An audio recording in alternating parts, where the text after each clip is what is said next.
Testing, we have audio live.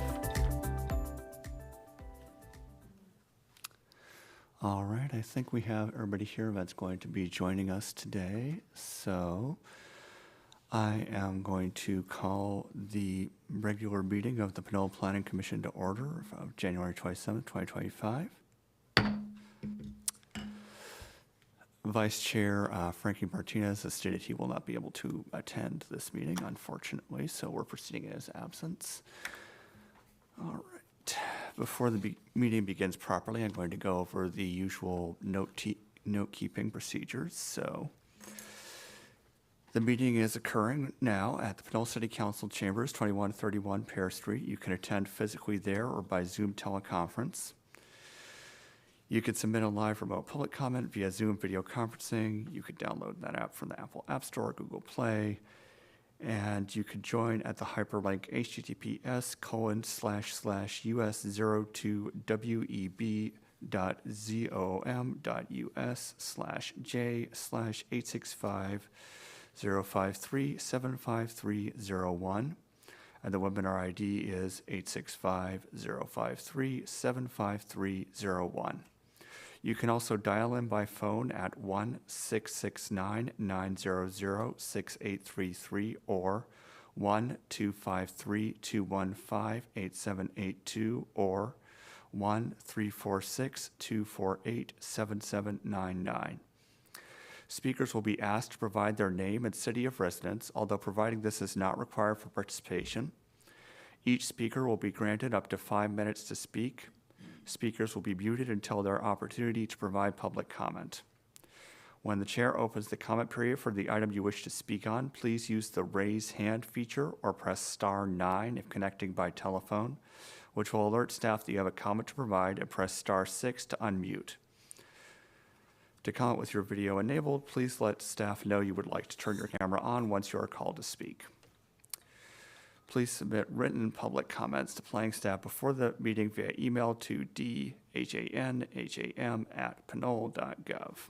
Please include your full name, city of residence, and agenda item you are commenting on.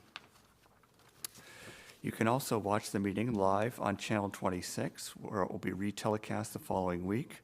You can find the Community TV Channel 26 schedule on the city's website at www.pinole.gov. It is also video streamed live on the city's website at www.pinole.gov and will remain archived there for 5 years.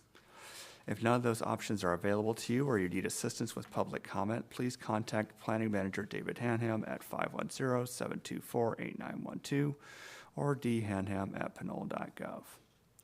In compliance with the Americans with Disabilities Act of 1990, if you need special assistance to participate in a city meeting or you need a copy of the agenda or the agenda packet in an appropriate alternative format, please contact the City Clerk's office at 510-724-8928. Notification at least 48 hours prior to the meeting or time when services are needed will assist the city staff in assuring that reasonable arrangements can be made to provide accessibility to the meeting or service. Staff reports are available for inspection on the city website at www.pinole.gov. You may also contact the city clerk via email at hbell@pinole.gov. Persons wishing to speak on an item listed on the agenda may do so when the chair asks for comments in favor of or in opposition to the item under consideration. After all of those persons wishing to speak have done so, the hearing will be closed and the matter will be discussed amongst the commission prior to rendering a decision. Any person may appeal an action of the Planning Commission or of the Planning Manager by filing an appeal with the city clerk in writing within 10 days of such action. Following a public hearing, the City Council may act to confirm, modify, or reverse the action of the Planning Commission, and the Planning Commission may act to confirm, modify, or reverse the action of the Planning Manager. The cost to appeal a decision is $500 at a minimum $2,500 deposit fee. Note, if you challenge a decision of the Commission regarding a project in court, you may be limited to raising only those issues you or someone else raised at the public hearing or in writing delivered to the City of Pinole at or prior to the public hearing. Ralph M. Brown Act, Government Code, Section 54950. In enacting this chapter, the legislature finds and declares the public commissions, boards, and councils, and the other public agencies in this state exist to aid in the conduct of the people's business. It is the intent of the law that their actions be taken openly and that their deliberations be conducted openly. The people of this state do not yield their sovereignty to the agencies which serve them. The people, in delegating authority, do not give their public servants the right to decide what is good for the people to know and what is not good for them to know. The people insist on remaining informed so that they may retain control over the instruments they have created.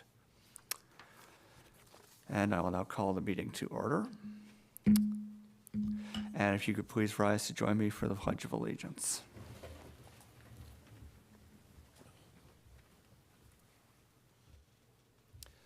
I pledge allegiance to the flag of the United States of America and to the republic for which it stands, one nation, under God, indivisible, with liberty and justice for all.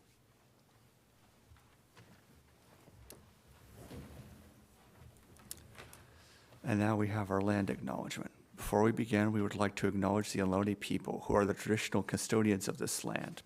We pay our respects to the Ohlone elders, past, present, and future, who call this place Ohlone land, the land that Pinole sits upon, their home. We are proud to continue their tradition of coming together and growing as a community. We thank the Ohlone community for their stewardship and support, and we look forward to strengthening our ties as we continue our relationship of mutual respect and understanding. And Mr. Hannon, can we have the roll call, please? Commissioner Huey. Here, and I am participating remotely because I am traveling on official business for my employer, the City of Berkeley. And second, stating that there are no adults in this room in which I'm taking this meeting from. Okay, thank you. Commissioner Uch. Present. Commissioner Lame-Julian. Present. Commissioner Sandoval. Present. Commissioner Bender. Present. Vice Chair Martinez is absent. Chair Minnis. Here. Let the record show that we have a quorum tonight and we can take action on tonight's items. And before I move on from roll call, I should also note that I sent out my usual message to my email list about the items that we were discussing tonight. And we now have citizens to be heard. Are there any persons that wish to comment on items that are within our jurisdiction and not otherwise listed on the agenda? Yes, I see one person online with the phone number ending in 5748. Caller, when you're ready, please press *6 to unmute.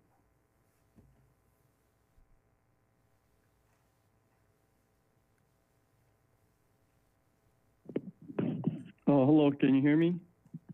Yes, we can hear you. Go ahead. Yeah, I'd like to ask the Planning Commission and or the planner if they have any updates on the streetlight situation throughout Pinole, mainly on Pinole Valley Road and San Pablo Avenue. There's several blackout/dark patches for blocks and up and down both of those main thoroughfares in our city. You know, people can complain we got too many lights going up by the Marathon gas station, but we don't have enough lights for our basic infrastructure. Speaking of which, the Marathon gas station, the last time I checked, they still had 3 or 4 big spotlights shining down onto San Pablo Avenue, blinding people's the drivers as well as the neighbors.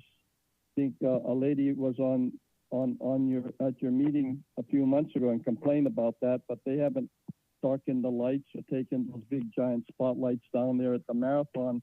But there's still several light outages up and down San Pablo Avenue and Pinole Valley Road, and they need to address those, whether or not they can be fixed with a light bulb, you know, or whether it's AT&T or Pac Bell. Just don't pass it on to AT&T and Pac Bell, because they used to take care of it when Junior Castro and his associate Buddy would drive around twice a year. The city had made a commitment to the taxpayers of Pinole that they drive around twice a year to check and maintain all our street lights, if not those that were reported. And I know there's a half a dozen up and down San Pablo Avenue and more like almost a dozen on Pinole Valley Road. And the new city manager said we're going to have some new lights come in. Well, what's the status on that? And where are they going to just place them wherever these solar powered lights that have to be strategically planned? But in the meantime, they should put out some bumper reflectors on the medial islands, as well as other lights and signage on medial strips that are blacked out, that people keep ruining their tires and cars on Pinole Valley Road and San Pablo Avenue. Also, I would like to ask, do you have an update on the appointment of the new Public Works Director yet? They said they were going to have that director appointed, I believe, last week. So do we have a name, and what is their background or resume? We had 2 or 3 final candidates on that, because we keep getting excuses from the city that they can't do this and they can't do that, and it's not under their jurisdiction until the new Public Works Director comes aboard. So that's an interesting comment, as well as the new police chief that was promised to us back in December and then changed to January, and now they changed that again to the middle of February. So what's the holdup with the selection and appointment of the new police chief that Pinole is supposed to have, as well as can we investigate why we can't get those new green recyclable trash bins at the Pinole Valley Park, by the baseball diamond, and clean up the bathrooms with toilet seat, white plastic toilet seat covers that have been neglected for too many years now, and they You have promised 45 seconds remaining. Those 1 dozen bins, so half of the city and the newer bathrooms and the parks get their trees trimmed, they get their the right recyclable glass bins, but we have no covers on those bins in the Donner Thornton barbecue grove, or around the dog park, or around certain parts of the Pinole Park trails there. And I guess I would like to ask that until further notice, you should discontinue making the Ohlone land acknowledgement statement at the beginning of the meetings, because no one's acknowledging the Ohlone indigenous people per se over 1 or 2 years now. And we had a special committee consisting of Mayor Cameron Sassai, City Councilman Sassai, and Councilwoman Martinez Rubin, that was supposed to Can you go ahead and wrap up give your us sentence, a please? trailhead for the Ohlone people, a name of a trail or some kind of designation in the city, but we have not a one, where every other city in West Contra Costa or Contra Costa County has 2 names for the Ohlone Indian and indigenous people, but they continue to drag their feet on that as well, unless you heard something different. Thank you. Thank you. Are there any other public commenters? No, there's no one else online right now. All right, I'll go ahead and close the public comment portion of citizens to be heard. So, Mr. Random, do you have any comments on the items brought forth by the commenter? The only comments I have is at the last council meeting, it was said that the new public works director was the top candidates were being interviewed by the city manager. So that's what's happening in that regard, as well as at the last council meeting, they mentioned about the new chief, and I think she starts in the beginning part of February. You have to remember, when people get hired, they have to give notice. There are noticing requirements for some department heads. Other cities have requirements for how many days of notice you got to leave, give notice for. So, but I don't know why she's not here or that. But from the last council meeting, they said that she'd be starting in February. Regarding marathon lights, we'll talk to the code enforcement officer, and we'll see what we can do about those lights. The lights on Pinole Valley Road and San Pablo, I mean, that's a public works issue. I'm not sure. I did find out that there were some plans when the high school got put in, the new high school, or the construction of Pinole Valley Road. There were some new lights as part of the Rule 20A money. That was a part of that project, in which we pretty much exhausted all of those funds with undergrounding some facilities and that, as well as doing the roadway improvements. So they are in the process of, again, they're looking at getting the new lights in. I don't know about the old ones. I've been not getting really a good answer, but that's again a city council answer. That's not a planning commission. You guys have no jurisdiction over the lighting or how the lights get done in terms of that. So, but those are all in Public Works Ballywick. Same with the trash bins. So they need to contact Public Works to get the full statuses. I don't have full statuses on those. That's all I have.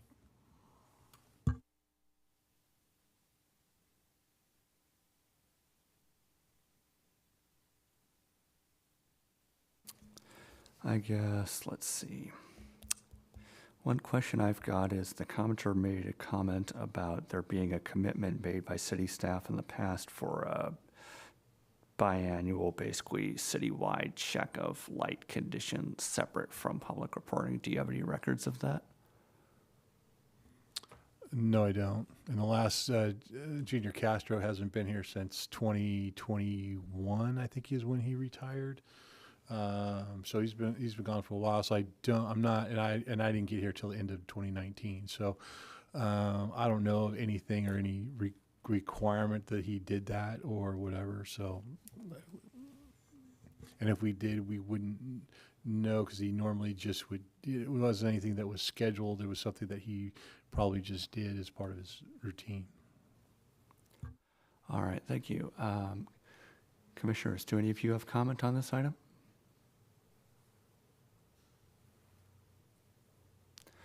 All right, with that, we're going to move on to the meeting minutes. And I have one comment on the minutes. There's a minor technical correction. Let me see if I've got the right page for it.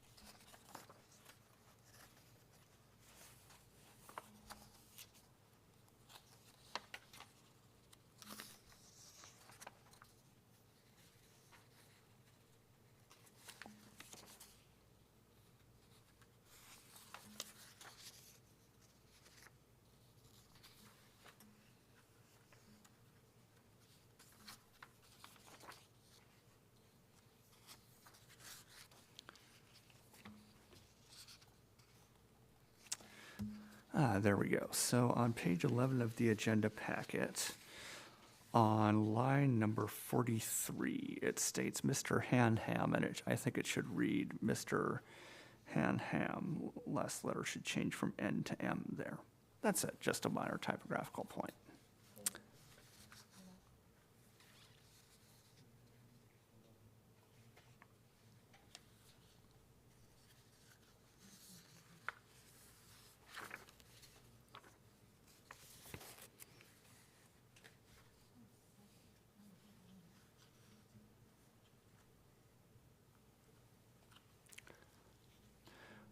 Are there any other modifications that my fellow commissioners wish to make to the minutes?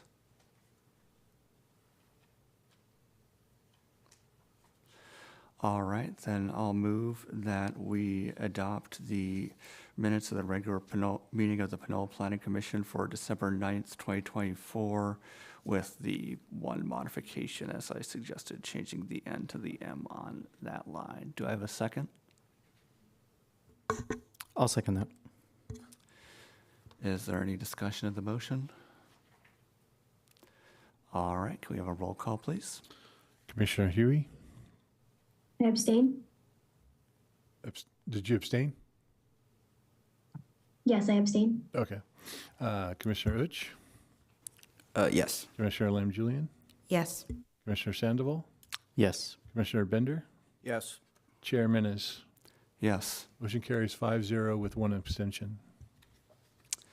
All right. And we now move on to our first and only public hearing of the night. The time now is 7:23, so we're well within our 11 p.m. limit.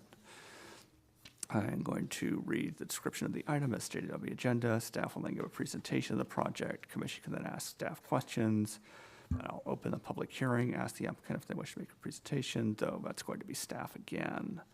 Public can make comments in favor or against. Closed. The commission discuss the items on itself. Ask board questions of staff. Vote to approve, deny, modify, or continue. And then I'll announce the decision and advise of the appeal procedure. So this item is PA 25-0001, Municipal Code Amendments for Housing Element Implementation, parentheses, parking, affordable housing, general application processing, close parentheses. So, Mr. Shu, if you could give us our presentation, please. Yeah, absolutely. I think the slides are still being put up on screen, but happy to go over what this project is. So the item before you tonight is the third round of municipal code updates. I think, TV staff is still getting the slides set up, but as a refresher, this is the third in a sequence of updates that we have been doing with the Plan Commission, which would be brought to City Council for approval. You might recall the first round of updates included general municipal code amendments and specific plan amendments for consistency with state law, and also to implement our housing element programs to make sure some of the sections in our code meet current standards. So there were a number of updates, including updates to definitions and references to state law in that set.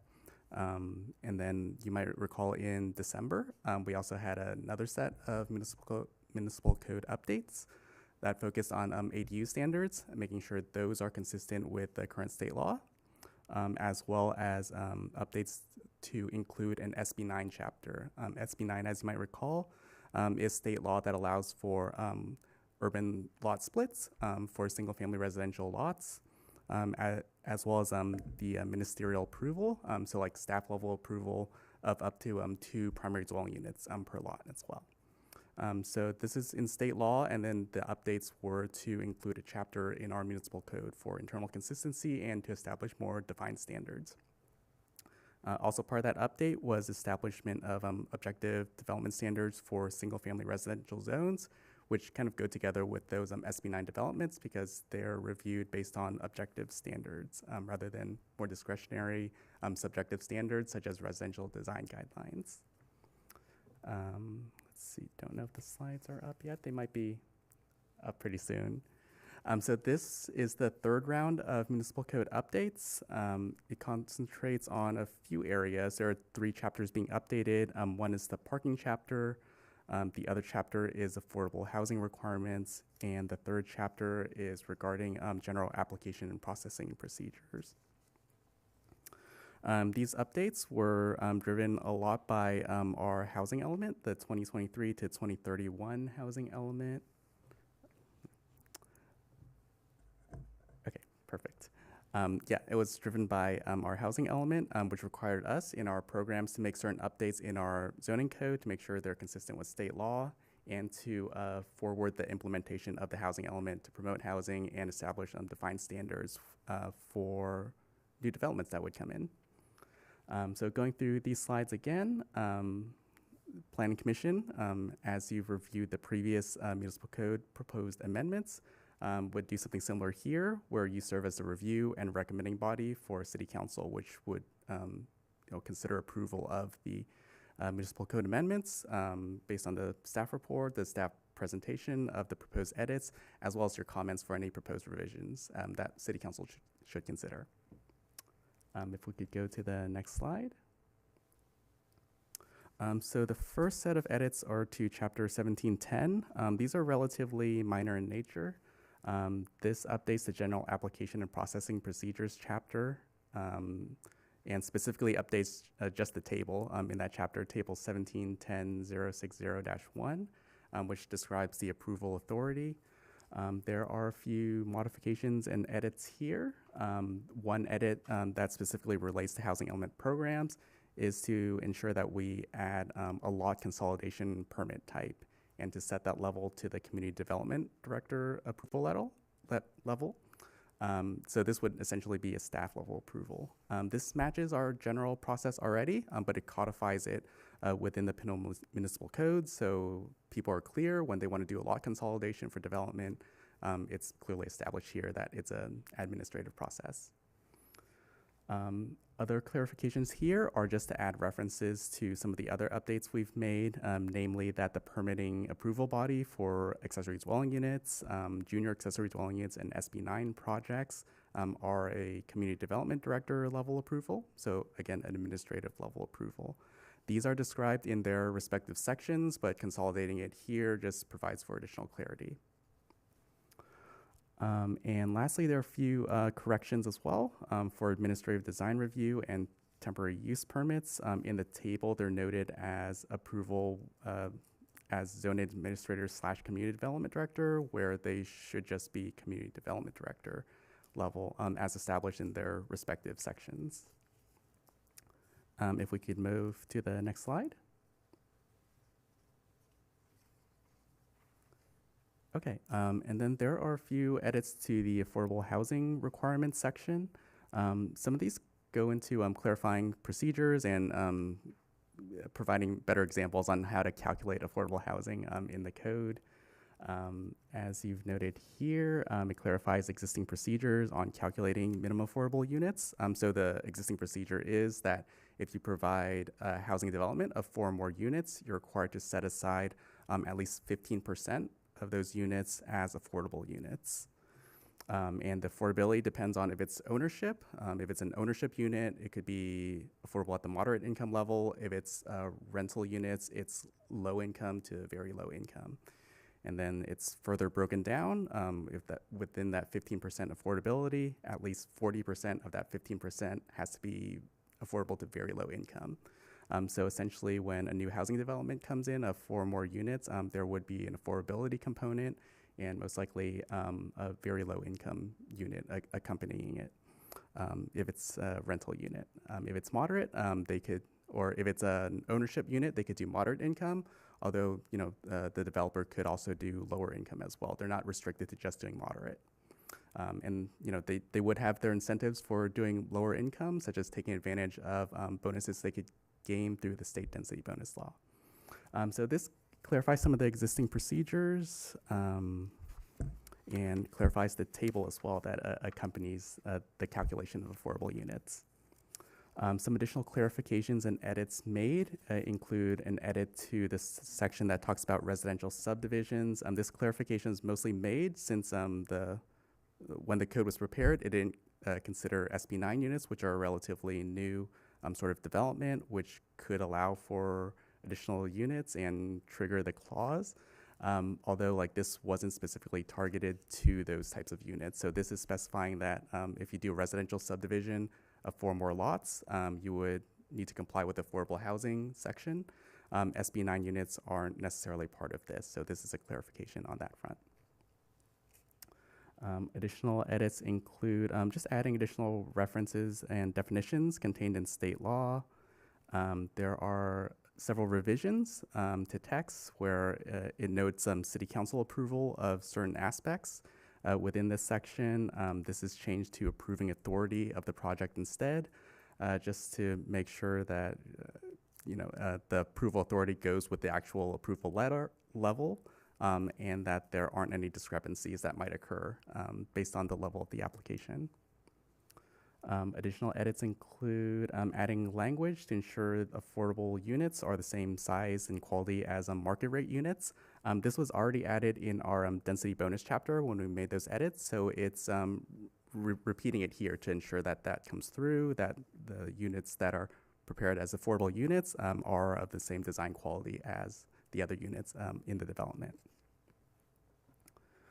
There are some revisions to text that create city manager approval of affordable housing agreement documents. Currently, this has to go to city council as a consent item. Since this is an administrative process, it's essentially signing a document. This is being proposed to be moved to the city manager level, which helps expedite the whole review process as well. One new addition here is an addition of a park waiver fee for certain affordable housing developments. If they provide more than the minimum required number of affordable units, they gain a benefit of not having to pay certain park fees when they apply for their permits. And then lastly, there's additional language here to require preference be given to households that live or work in Pinole when they're selecting tenants for affordable units that are developed. If we could go to the next slide. The last update is to chapter 17.48, which covers parking and loading requirements. There's some revisions here in the chapter. Some of which, just for additional clarification, there is some text in this chapter that we've stricken out and provided more general text to refer to more detailed diagrams within the chapter, as well as more detailed section descriptions within the chapter itself to ensure that there aren't inconsistencies between the text descriptions and the more detailed descriptions located throughout. We've added some provisions clarifying drive aisle requirements and parking design requirements, wherein if you're designing a parking lot, for example, and you have a different drive aisle widths than what's shown in the municipal code, the city engineer or the fire department can review that request. It's something that it's currently done anyways, but it codifies it here where they can evaluate whether different standards than what is shown can be approved. It's possible that over time, these standards might be a little different in terms of aisle width requirements, in which case it gives the city engineer and fire department some discretion on evaluating what the current standards are for aisle width. There are some minor updates to the formatting of single-family dwelling parking requirements. This is essentially just kind of changing the naming of some of those units.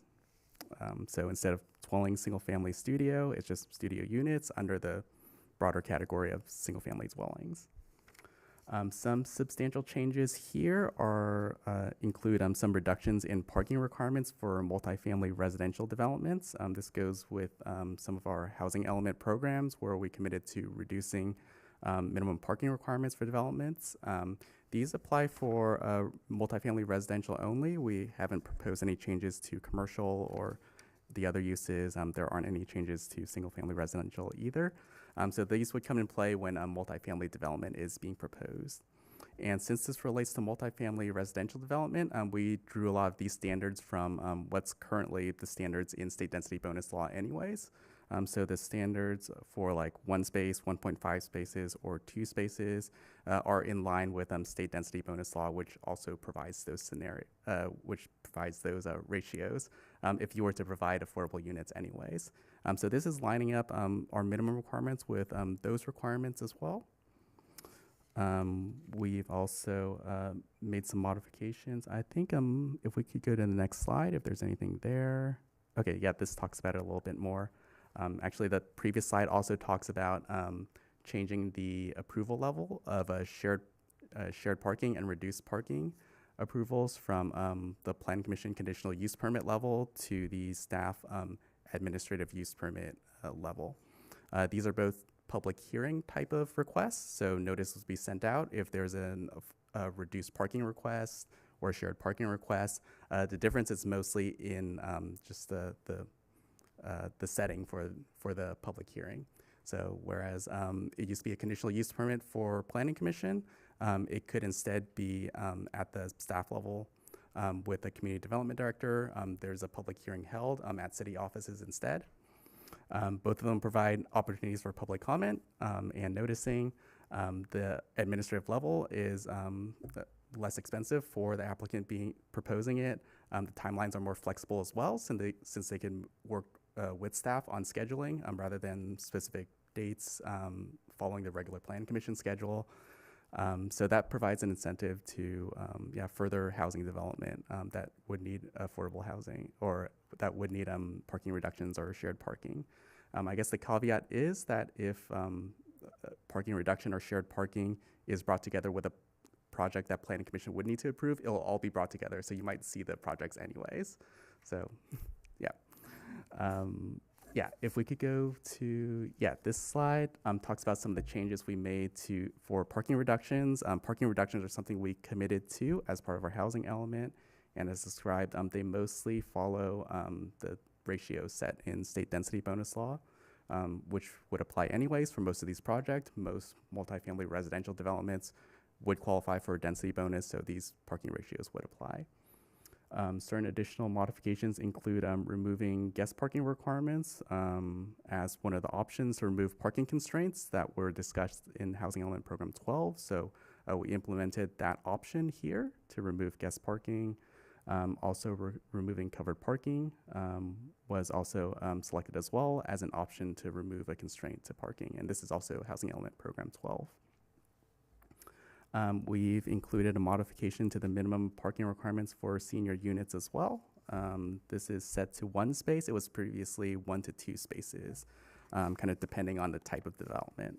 It is now set to 1 space, and this is also consistent with typical standards used in state density bonus law.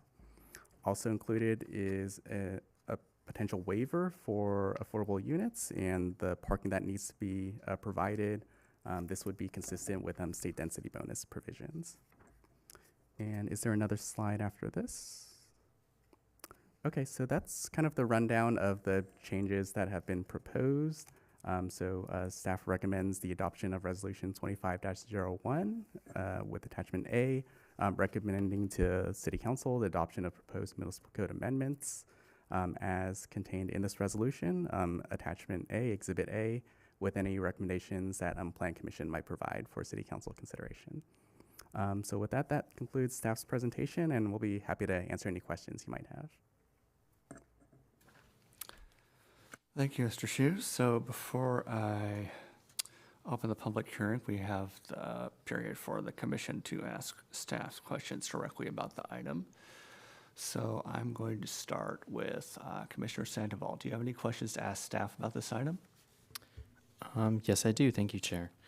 One question that I kind of had was I kind of wanted a little bit more, I was interested about the guest parking, but for clarification, that in particular item was removed because it was also removed in the housing element, correct? Yes, so the housing element on program 12 described a number of options that the city could do in reducing constraints to parking.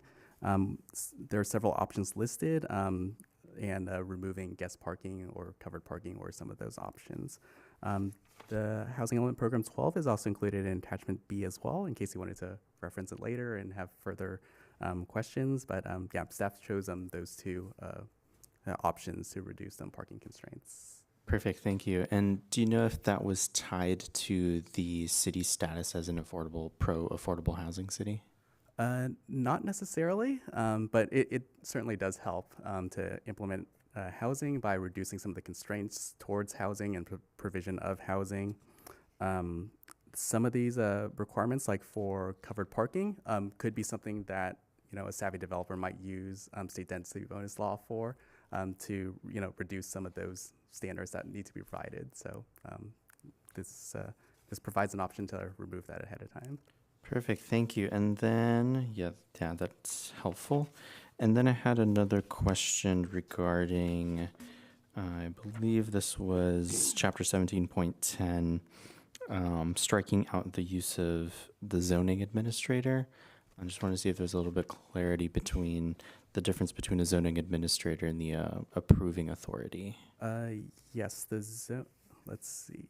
So I think it was striking out the zoning administrator, but leaving in community development director, which would be the correct approval body. In 1712, it describes various entitlements and the administrative design review and temporary use permits noted there included reference to approval by the community development director and not necessarily the zoning administrator. So we struck that out just to avoid confusion. Also, zoning administrator sometimes implies that there's a public hearing involved, and these options don't necessarily require that on their own. Okay, would it be possible to change it all to so it's consistent as through the so it would all read as the approving authority rather than kind of, because I think I noticed back in section which code was it? There was or it might have been in the housing element. I'm sorry, I didn't have that ready. Oh, it was in program 12 of the housing element. It also lists the zoning administrator. So I'm wondering if that could also be changed to approving authority, or it would still be best to leave it as zoning administrator. Let's see. Just for consistency. Yeah, so since it's in the housing element program, it's already been adopted. So I think it would be okay to leave it there. Okay. I know the zoning administrator was referenced in several areas here. I think like for shared parking or like reduced parking, the zoning administrator was noted as the approval level. And that would make sense for administrative use permits, which are zoning administrator, so they set the public hearings. Okay, yeah. Thank you. That's all my questions. Thank you for the presentation. Thank you. Commissioner Lam-Julian, do you have any questions for staff on this item? Thanks. Just clarification. So under the parking requirements for the disabled, page 47 of 56, I know that they got rid of the guest parking. Does that change the 1 per 25 parking spaces? And then I was trying to double check, and I believe I read that the first spot should be dedicated for disabled van use. I'm just wondering, how does that work? And then would we also recommend the tenant or owner reach out to the certified access specialist if they had any questions or concerns to just double check that they've gotten everything? Yeah, so parking for the disabled, so ADA spaces are counted together with all the other parking spaces. So if you're required to provide like 50 parking spaces, then the accessible parking spaces are counted within that 50. And then as for checking with a certified access specialist. That's something the city doesn't do itself necessarily. It's usually the applicant that goes out and hires the access specialist to evaluate his proposal to ensure it's meeting accessibility standards. They protect themselves from lawsuits as well. Thank you. One other question. Under page 48 of 56 for loading area requirements, is there a standard or an ordinance, something for under 10,000 square feet? Just specifically thinking of San Pablo Ave, when Tina's and Pear Street have their deliveries and the semis are just, I mean, it's already congested during peak traffic time. Mm-hmm. If there's anything else to where we can request them to have delivery times at certain times at off-peak hours? Okay. Yeah, that's a good question. I'm not sure that there's anything in the code. I think usually when delivery hours are set, it's when new businesses come in or like new development comes in. That's when we have like the most authority to like impose conditions or standards on it. I don't think there's anything in here currently that requires it. And not only that, sometimes you can provide the loading space, but the places will go to where the least possible resistance to the front door. So they'll stop anyway, and they'll, they can get it to the front door, and they'll do that. So, yeah, I don't know what was, when, of course, where Tina's is at, that was approved a long, long time ago, so they might not have approved. And I think at that time, San Pablo was only one lane. So San Pablo's always been 2 lanes. Okay, so I was corrected. But maybe traffic wasn't as big or heavy back in the 60s as it is today. So they were able to pick better times. That peak times have kind of expanded over the years. So, but that's something we can talk to Tina's about, and Bear Claw and all those that take delivery right there, and see if we can't move it to tenant. If you're gonna take deliveries, take it on tenant. So, but we'll talk to them about that. Okay, yeah, just noticing and had people reach out, a 16-wheeler on a 2-lane-ish road during people trying to get to work, it gets a little dicey. Yeah, in fact, that happened to me this morning. So yes, we will be talking to them. Yeah. Thank you. I'm complete. Thank you. Commissioner Uch, do you have any questions for staff on this item? Yeah, so one question I have is on page 43 on the general parking and loading berth requirements. So does this only just is concerned with the, I guess, like design and the size of the parking space more so, because it doesn't mention location, right? Okay. Yeah, it's design and space, so dimensions and measurements. Got it. And then the other question I have is on page 44 in the table of parking requirements by land use. My question is under the senior units about the required parking spaces under the highlight of the how the minimum parking requirements may be waived if affordable units when provided paratransit and or within close access to a fixed bus route. Does that only apply to the senior housing, or can it also be applied to all other land use types, or at least concerned with housing? Because for reference, I checked back on, I know with chapter 17.32 on 36, and I just had a hard time of like confirming, does that apply only to senior housing or not? Yeah, that's a good question. It does apply. It applies just to senior housing. So it's a special provision in state density bonus law, which provides these additional parking waivers if you provide senior housing. Got it. And though, is it technically then, say a developer wants to have,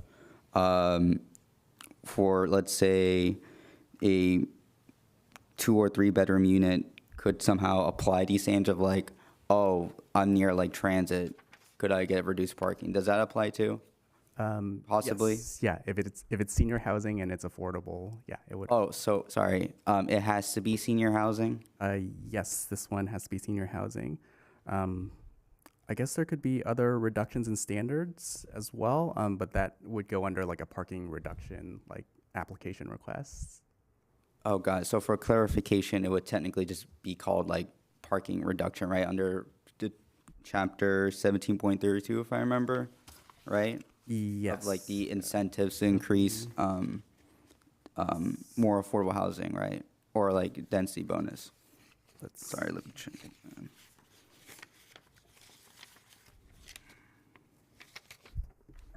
Yeah, so there are, so the proposed modification in the table would be like this parking waiver is provided if you provide affordable housing consistent with chapter 1732, and 1732 is the affordable housing section. And then when they qualify for that affordable housing, they also qualify for density bonuses as well. So it's kind of like connects it all together where since you're providing affordable housing, like you would be entitled to these state benefits. So it's incorporated here. Okay, thank you for the clarification, because I saw that, I was like, oh, I would think this would apply to all of the housing when applicable to, especially certain locations in Pinole, if you're like near transit, especially the development, I forgot the project name, but on Fitzgerald Drive, Yeah. where there's a bus stop like around within the radius of like half of a mile. Mm-hmm. And I was thinking like maybe, I don't know, if a developer wants to say further reduce parking requirements. Yeah, and I think for those, they could still like apply for it and request it, but it would go under just a different application type. It would go under that like parking reduction, shared parking type of permit instead. Got it. Thank you for the clarification. And another question relating to the topic of my question is, I know this gets into a little bit into semantics, but when it says within 1.5 mile to fixed bus route service that operates at least 8 times a day, my question is, does it only apply to fixed bus routes? I know in Pinole there isn't technically any rail service, but I think it should just be more broad technically to maybe, well, not only bus routes, but like say transit, because let's say hypothetically, I know this is very hypothetical and semantic, but say BART finally decides to do an extension here and builds a station along 80 along APN, and with the progress going on at the Safeway of possibly being redeveloped, I'm going to assume both the Safeway being redeveloped and BART are on a very long timeline and they want to build housing. I think, you know, some developer may cut a few corners if they want to, or some whatever. Just be like, well, I know there's okay, it's basically, sorry, I'll cut it short. I think it should just include transit service. Yeah, and I think we could include that modified language as it seems to provide more flexibility. Got it. Said, so that would be fine to make. The language is taken from state law, and state law, generally defers to the city if they wanted to, make something more flexible and easier to implement, and to provide that benefit essentially. Okay. That's all my questions, and thank you for the presentation.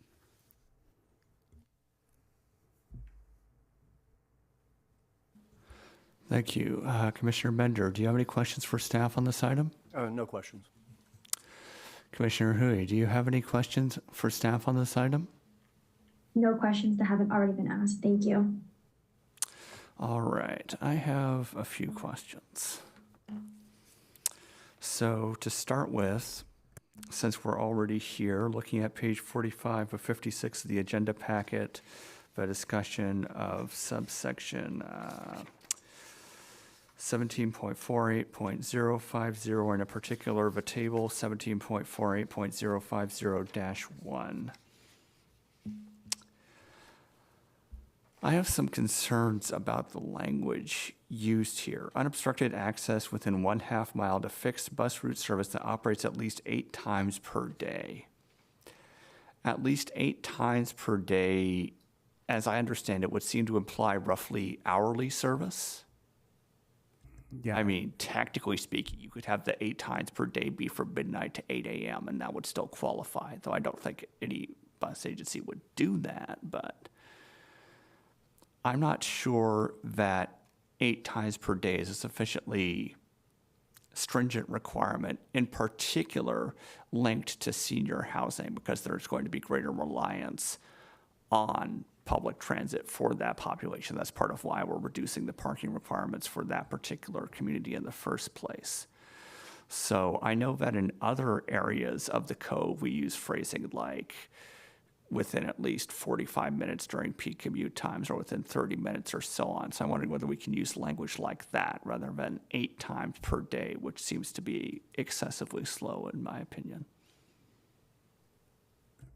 Okay, that's a good question. We could look into it a little more. I think since the language was drawn from state density bonus law, it's language that they've used, and being more restrictive to it, I think could potentially be a constraint. But if there's an opportunity to change that language up to include frequencies, we could look into that. Right, maybe reference other segments of state law, I don't know. Yes. My other question was, if we're going to be changing it from fixed bus route service to transit, I would think we want to have a definition of transit somewhere that doesn't end up leaving loopholes that are all like, oh, hey, we can have pedicabs count as transit, or we can have Uber count as transit, or whatever, because there are a lot of entities, less these days, but that are like, we have a new business model that's based on revolutionary this or that or whatever. And so it'll count as transit and you won't need to do things like have drivers or anything like that. But I want to make sure that if we're counting something as transit, that it's at least as reliable as fixed bus route service. So I don't know whether that would mean it would need to have a set time scale or certain routes or so on. But I think that just changing it to transit might be overly vague. I don't know. So I guess I suppose that's more of a comment rather than a question. Sorry. Let's see.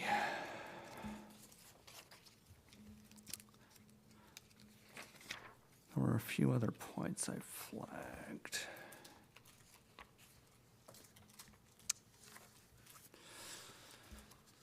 Going back to chapter 17.32, affordable housing requirements, page 36 of the agenda packet, section 17.32.020, general requirements for affordable housing.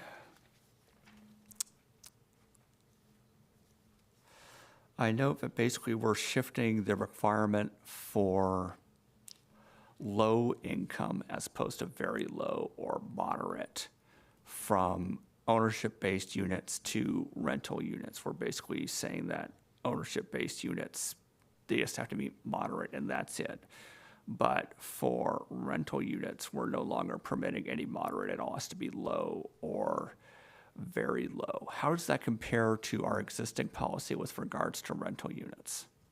It should be the same since it's based off of table 17.32.020-1. It clearly establishes here for rental developments, they identify just the very low and low income level. And for ownership developments, they identify the moderate income level. So what we've done is to update the text describing that table to be a little more in line with what's being described in the table itself. Previously, the text was a little more vague, so this was kind of a clarification on how to do the calculation and what affordability level applies. Okay, and then I guess the other reason why I was confused for that was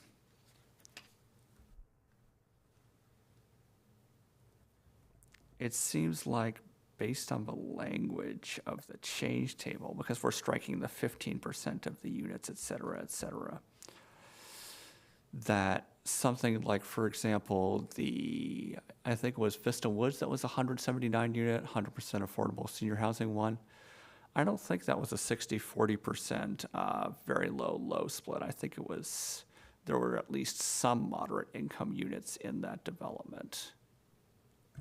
So if we're changing this table, would a future development like that still be feasible, or would it be required to be entirely very low and low income units. Yeah, it would still be feasible. The 40-60 split is on the 15% affordable units only and not the development as a whole, if that kind of makes sense. So you're just splitting, doing that split on the 15%. So as long as you're providing 40% of 15% to be affordable to very low, the rest of the units could be affordable to like low or moderate, et cetera.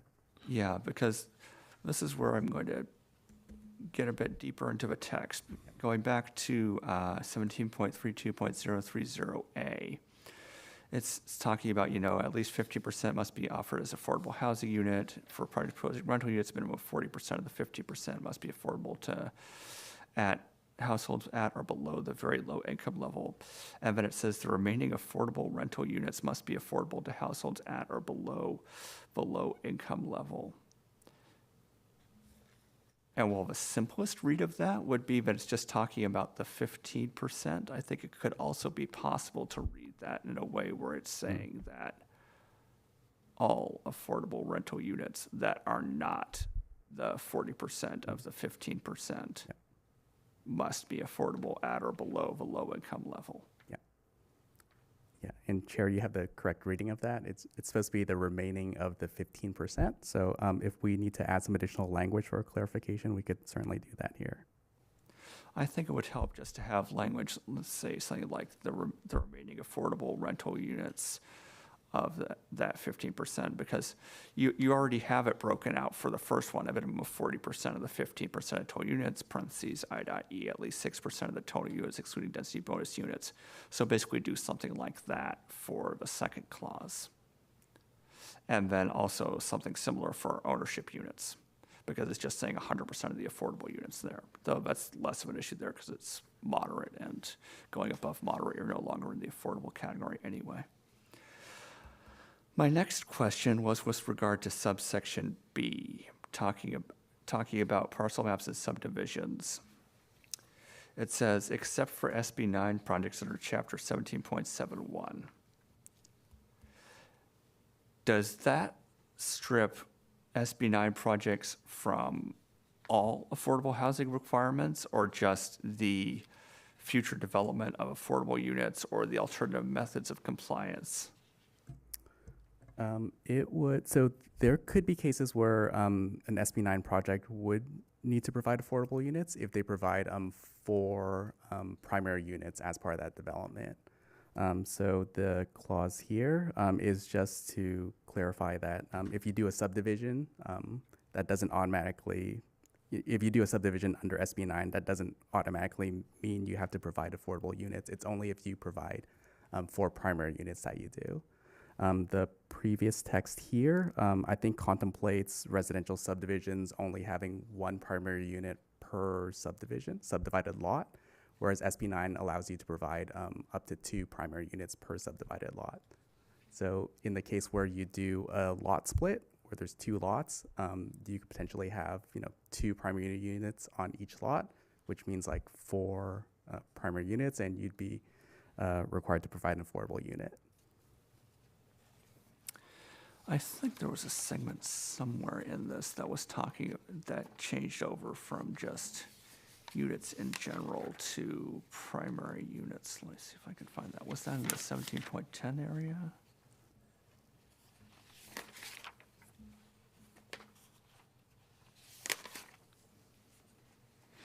Because I think I recall somewhere in there that language was more explicitly added of it being not just dwelling units, but primary dwelling units. But okay, yeah, it was an A for all 4 or more primary dwelling units located in the city, and that's on page 36 again.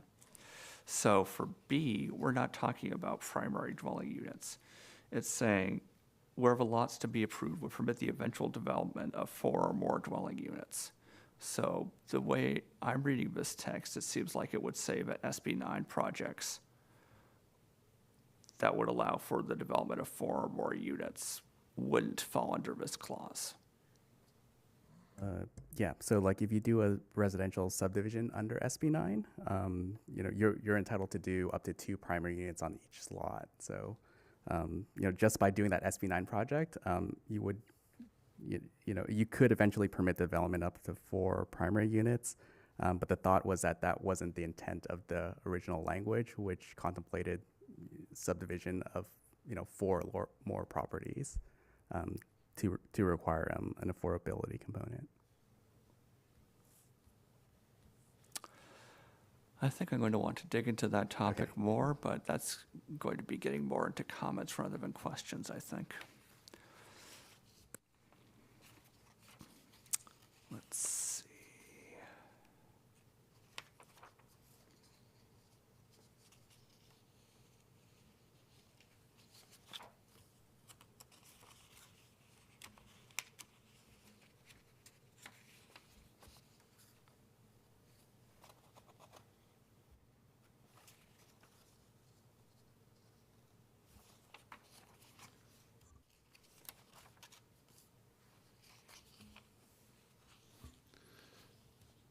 Before I move on, I've got a question. The Hazel Street project, okay, this is a perfect example. That's divided into 4 lots, right? We're requiring 1 lot to be affordable based on our code. Yes. So if that lot was only split into 2, Mm-hmm. they would still be allowed to do the 2 primary lots on each lot, correct? Yeah. Yeah. Okay. And in which case, since they're doing 2 primary units on each lot, like one of them would have to be an affordable unit. Right, because it's still 4 lots even though it's under 2 lots, they still have 4 units. Yeah. And it's the units, not the lots. Right. Right. Except commenting not on that project in particular, but commenting on the general case. It seems to me that the language we have here, I was looking to another segment, but the language we have here seems to strongly imply, at the very least, that SB 9 projects are exempted from that requirement. It might be clear to clarify that this is SB9 lot split projects potentially, because since it's tied to units rather than the lot split itself, that is what triggers the affordability requirement. So it might be adding some additional text here that says the exception is for SB9 lot split projects. Right. Right, because right now the exception is for everything that falls under Chapter 17.71. Yep. Okay, so moving on, let's see.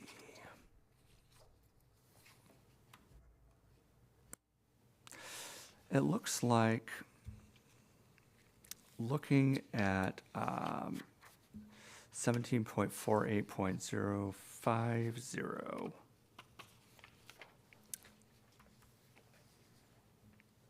On page, on page 44 of 56. If I'm understanding correctly, we're basically eliminating the requirement for guest parking in general. Does it still exist for single-family housing? Let's see. I don't think we had it for single family housing before.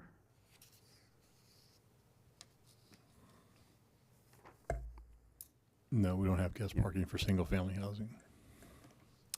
The reason I'm asking is because right above table 17.48.050-1, section number 5 says, where private streets are proposed for residential development, resident and guest parking shall be provided as determined by the approving authority in conjunction with required planning entitlements.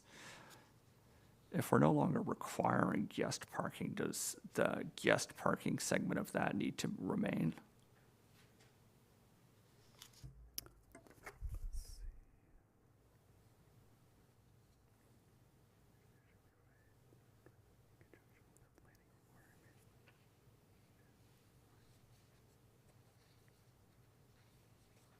I guess it could be taken out in that case. Just something that I noticed when looking through it. I guess, following up on that, what does the city estimate the impact of removing the guest parking requirement will be on vehicle miles traveled and level of service? It's a good question. I don't think we have a general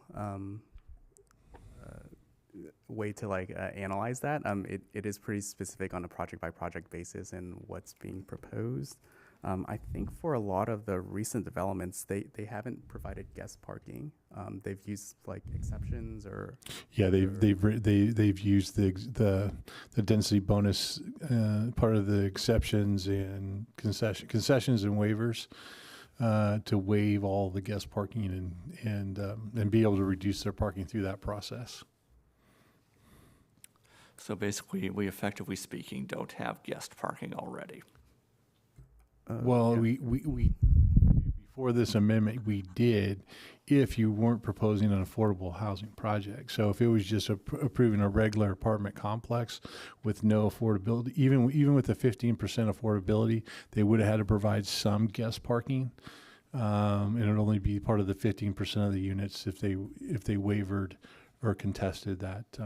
Yeah. Since the eligibility for affordable housing and the benefits that come with it are for 4 or more unit developments, is essentially just like triplexes that would need to provide guest parking. Yeah. And once you get down to that level, how necessary is guest parking once you're at like the triplex, duplex level? I mean, yeah, in most cases, those are developed on private streets or on public streets. So in most cases, where you have like rows of duplexes or rows of triplexes, not very often do you have them like in groups, like an apartment, unless you have townhomes or that. But even then, depending on the affordability, I mean, there's just a lot of, in terms of, I guess your comment is guest parking now is just it been included as part of all the parking requirement into the parking requirement, and not a separate small fraction that used to acquire that.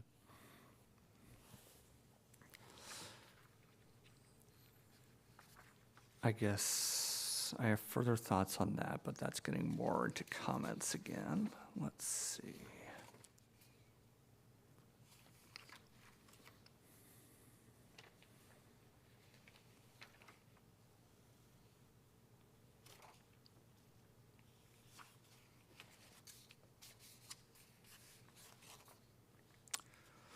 Just as a general question, do administrative use permits require public hearings?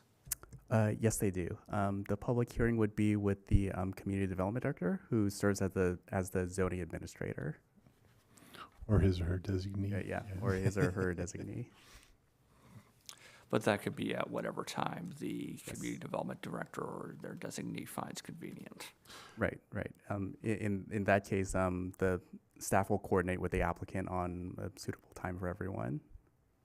And that time, it has to be posted. I mean, the zoning administrator has a little bit of the same requirements as like posting for a planning commission meeting. We would just have to post the time in the agenda, post the time. So we'd work out the time with the applicant of when and where we could meet. And then we would send our public notices out 10 days before and then have like a notice agenda.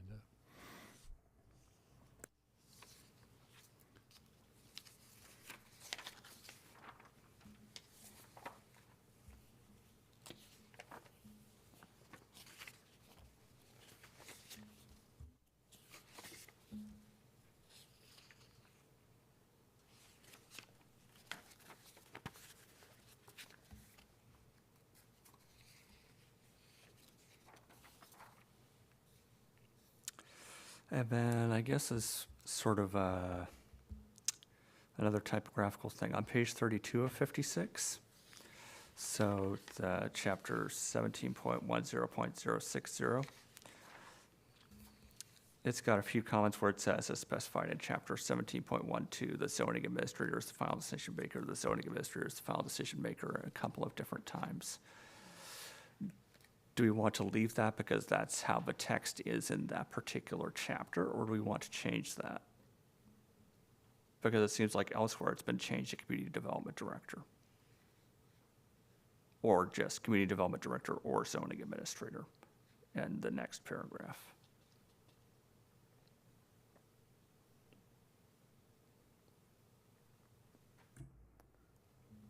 Let's see. I think we might be able to leave it as is, although I do suggest striking out the footnote 1 on temporary use permit, since that's no longer a zoning administrator.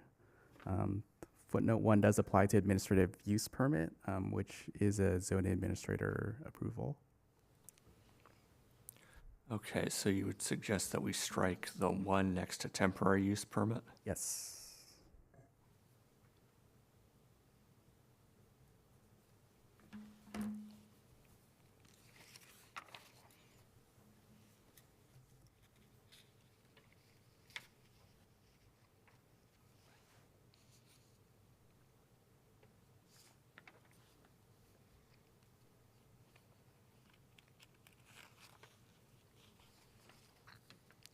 All right, I think that's all of my questions for staff on this item. So,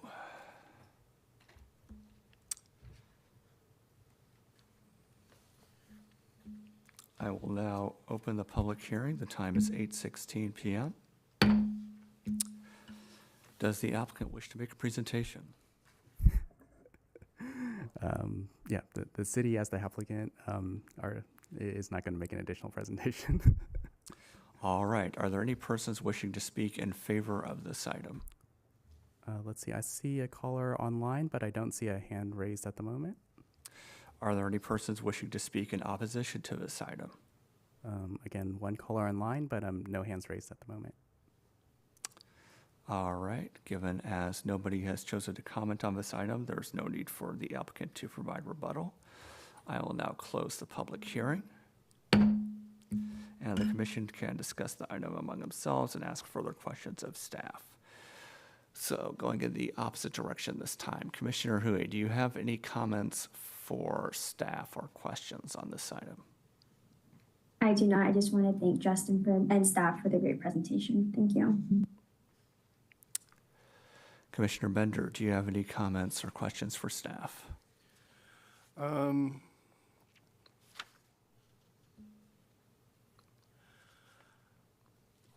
only have a comment that there is, I believe, a typo on page 48 under 17.48.100, the parking and driveway design and development requirements. Under item B3, there are references, the requirements of subsection 17.48.090.B.1, and then there's also the same for, but it's a B.2.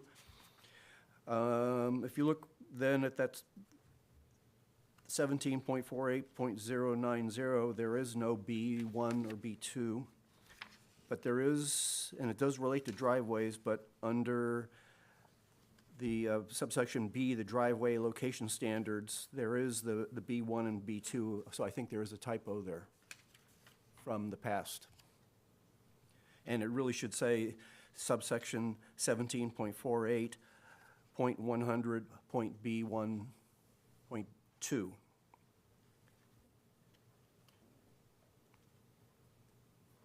And that's just sort of a minor typo, but.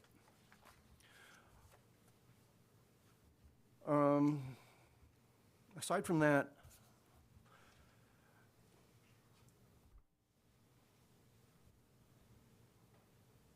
I'm one of those who's a little bit troubled about reducing the guest parking, but at the same time, I can't imagine a developer not wanting to go the density bonus route and start going through that kind of a process, frankly.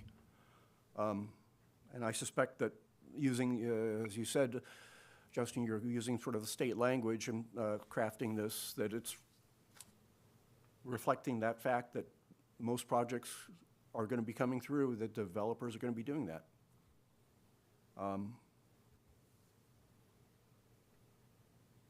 I think that's my only comment. Thank you. Commissioner Uch, any comments on this item? Yes, I have one comment on page 49, which is for table 17.48 on required bicycle parking. Is that new and like being added? The whole, sorry, is that the whole chart about the bicycle parking requirements? Is that new? I think that should be existing, but could you remind me of the table? Is it 1748 120-1? Yeah. Okay, that is all existing. Oh, okay, sorry. I just thought it looked bold. Oh, And I got it. thought that was being new. Okay. Thank you for clarifying. That's all the questions I have.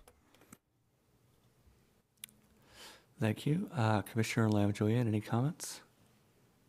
I just wanted to thank Justin and staff for a wonderful and very thorough report. Thanks. Commissioner Sandoval, any comments? No comments from me, and thank you to staff for the presentation. I'd like to echo my fellow commissioners in thanking staff for putting this all together and presenting it to us. It's a thorough presentation and a thorough report. I think there were a few comments that I had, though, that were in some areas that went beyond just questions in these items. Let's see if I can find them again.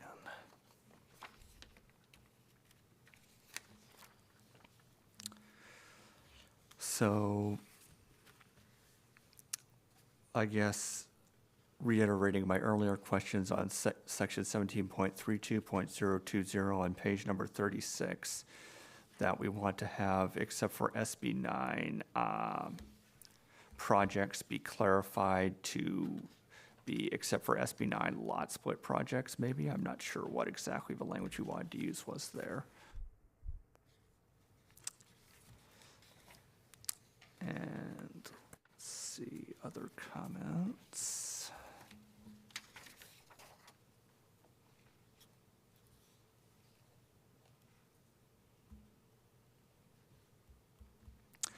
I guess jumping back to page number 45 again, the chart 17.48.050-1.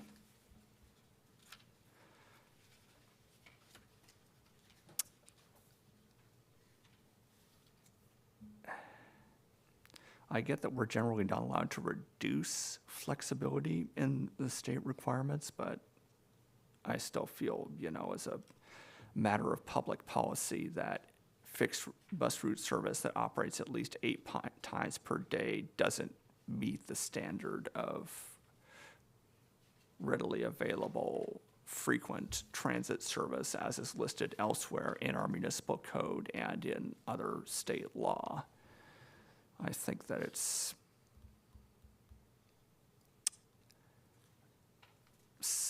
insufficient, frankly. I don't know how we would be permitted to change it, but I'm not comfortable with that language for senior developments in particular. Let's see.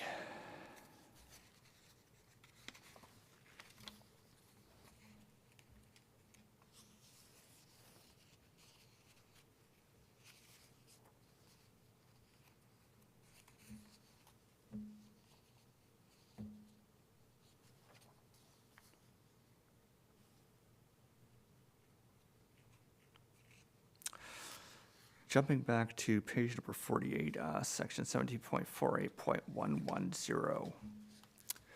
Do we know how many businesses currently operating in Pinole are in buildings or parts of buildings that have a floor area of less than 10,000 square feet?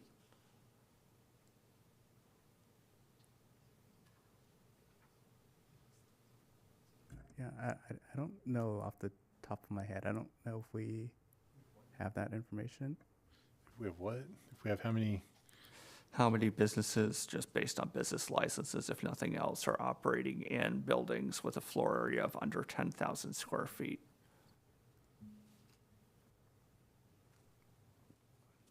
Well, probably,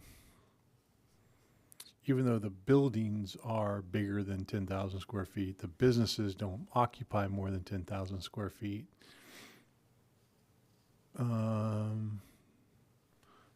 In that case, it would be quite a few in terms of businesses.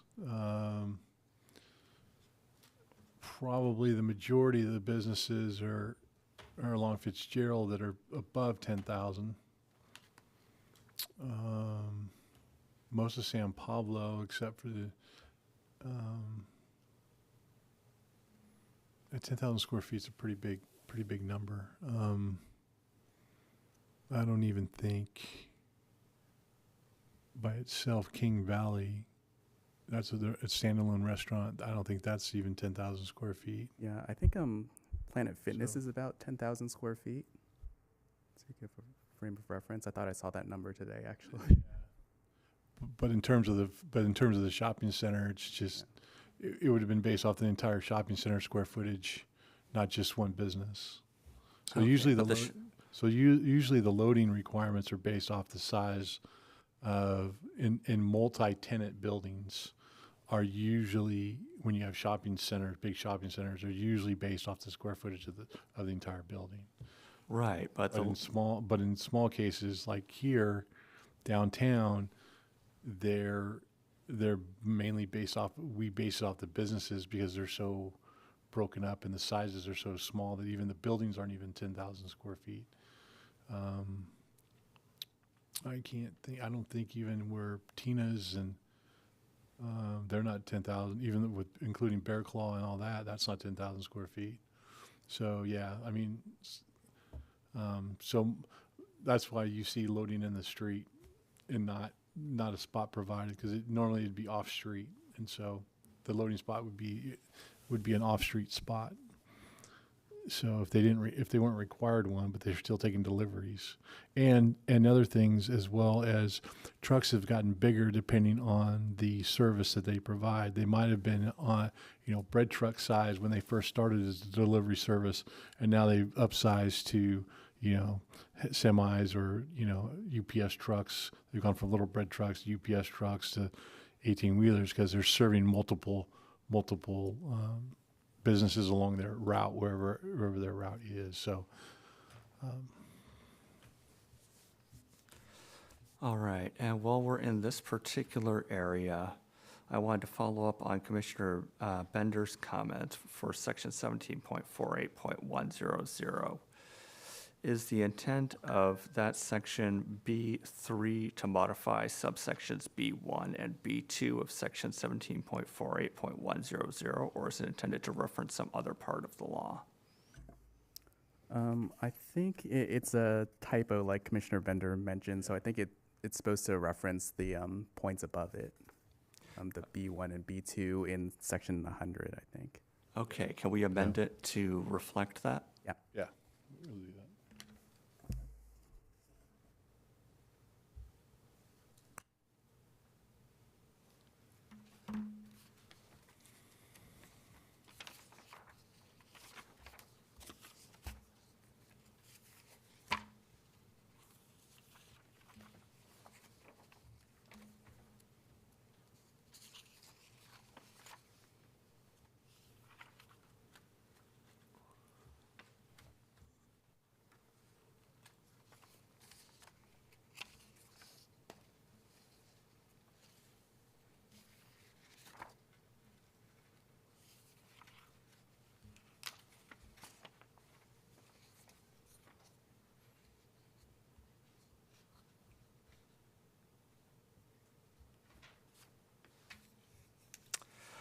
I guess one more subtle question I've got is on page number 38, section 17.32.050, affordable housing development requirements.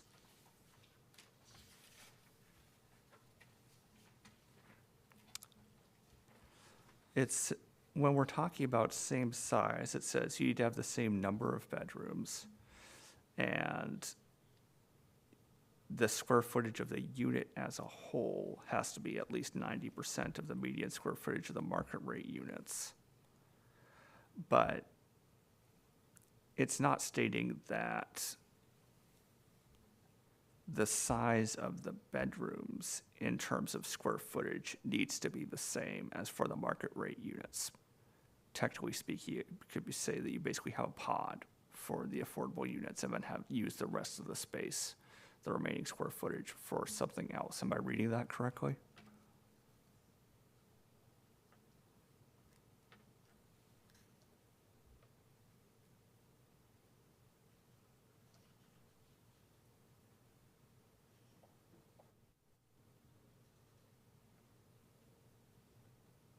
Sorry, just for clarification, is the question about whether the 90% includes like the bedroom sizes? Well, no, the question is a little bit more complicated. Basically, there's two different things being talked about under subsection B. One is the quantity of bedrooms, like do you have the same number of physical bedrooms? And the other is the square footage of the entire unit. But there's also a third thing, I think, which is the square footage of the bedrooms within that particular unit. Because in the previous version that was struck out, it's discussed that, it could have different interior finishes and features and so on, and that's been removed. It just says the same now, so that's a change. But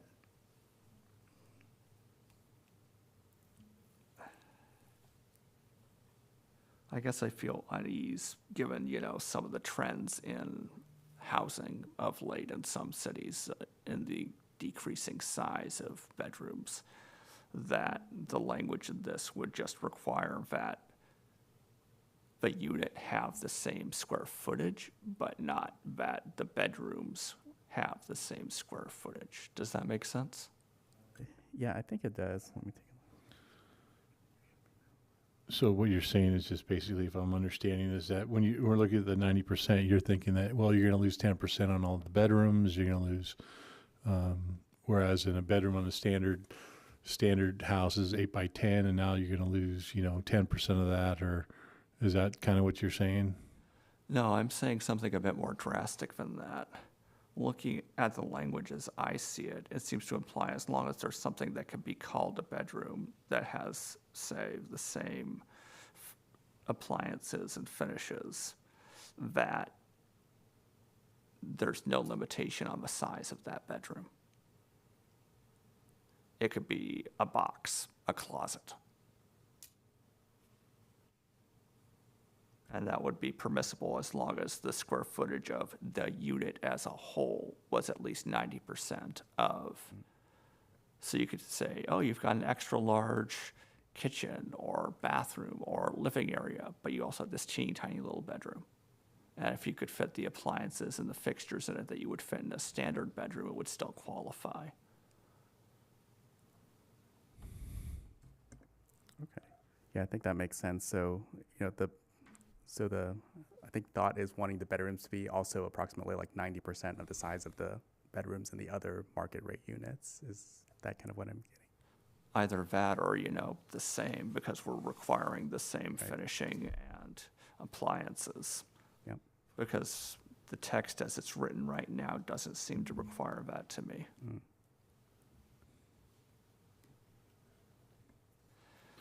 Well, I Chair, think- the way I read this is, I'm looking especially to number 2, is what they're talking about is if you have a lower income unit, let's say it's 2 bedrooms, and then you have a market rate that's 2 bedrooms. This is allowing that the lower income unit, its total square footage cannot be less than 90% of the market rate. Right. Apartment square footage. And to me, that's all that this is saying. It's not telling anybody you're going to get some sort of substandard bedroom because a developer has to aim their project towards who they're marketing to, which is just basically all of us in a sense. So the bedrooms are going to be typically 8 by 10 or 10 by 10 or larger. To me, it's just they're setting it that the overall square footage of the units that are comparable in terms of their number of bedrooms, the lower income ones can have their square footage no less than 90% of the market rate housing. I mean, that's the way I read this. Well, yeah, I mean, that's the way it was written. That's the way it was written, because in most cases, that 10% comes off the living area, somewhere in the living area or the kitchen area. Usually the bedrooms are pretty similar in terms of size, because you have to put, people have to be able to sleep in there. Put the beds in there. Yeah, you got to put the beds in there and all that. So, so if you're building 1,000 square foot 2-bedroom, then the affordable can't be any smaller than 900 square feet. So in most cases, that's usually the living area or the kitchen area that gets taken down, not the bedroom areas, and not vice versa. So I think what you're implying, Raphael, is that, well, if it's only 90%, they're going to make the living area really big and make the bedrooms really small, and to make it look like it's 100% of that unit. But in most cases, they usually will shrink down the main living area and the kitchen and keep the bedrooms somewhat. You might not have, or what will happen is you'll have 3 8x10 bedrooms instead of, the complementary, 1 8x10, 1 10x10, and then the master. So, I mean, sometimes they'll do that. But as long as it still has to be 90% of the square footage of a typical unit. So What I think this is trying to do is prevent a horrible downsizing of the low-income units. Well, that's what in the past. Yeah, in the past, when they had subdivisions, and mostly in subdivisions where they were required to do this, yeah, you would definitely know where the affordable houses were in the subdivision, because they would be like, if your average subdivision size was 1,400 square foot, they'd be like that little 700 square foot.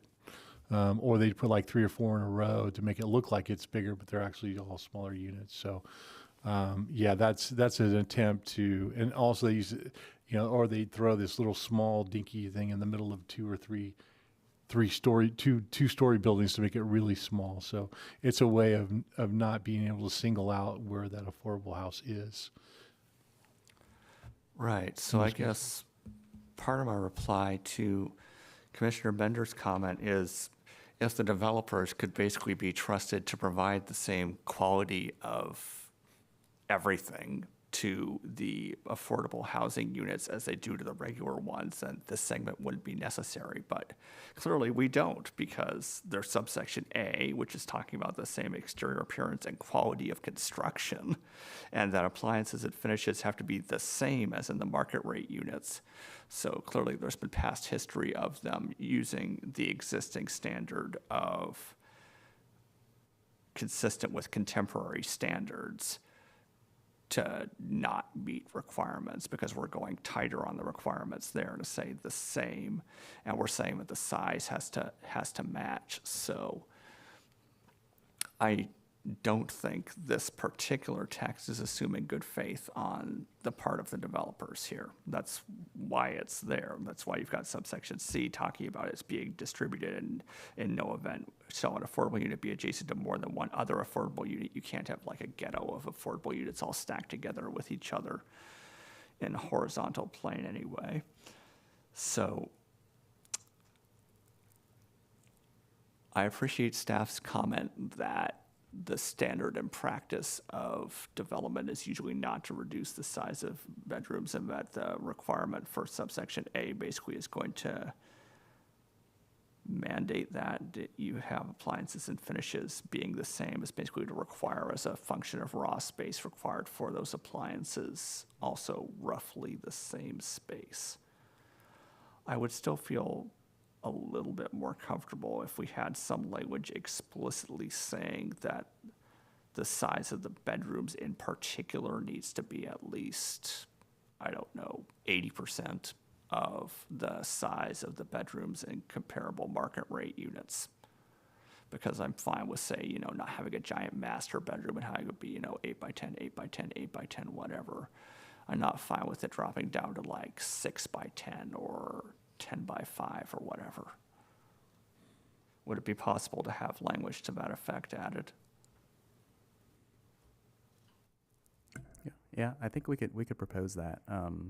Did want to note that I think this language is also drawn from the update we did to our density bonus ordinance, so we'll have to be sure that everything's consistent on that one as well, if we do go ahead with establishing some minimum percentage bedroom size. Sure, and of course, that's assuming that, the commission as a whole desires to move forward with that. I'm just raising this as my personal point of concern at the moment. Yep. Let's see. And I guess sort of a sub-question here.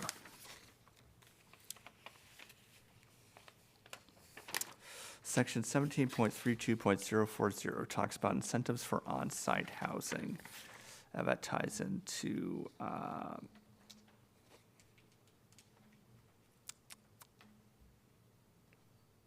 design modifications and so on.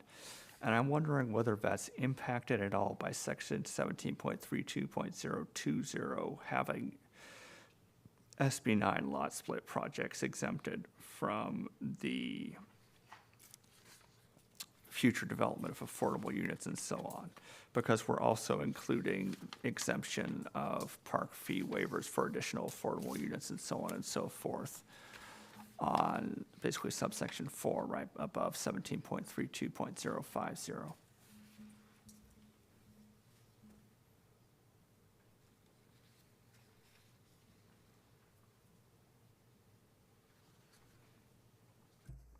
Okay, sorry, I was still getting there. Can you repeat the first part of the question? Sure. So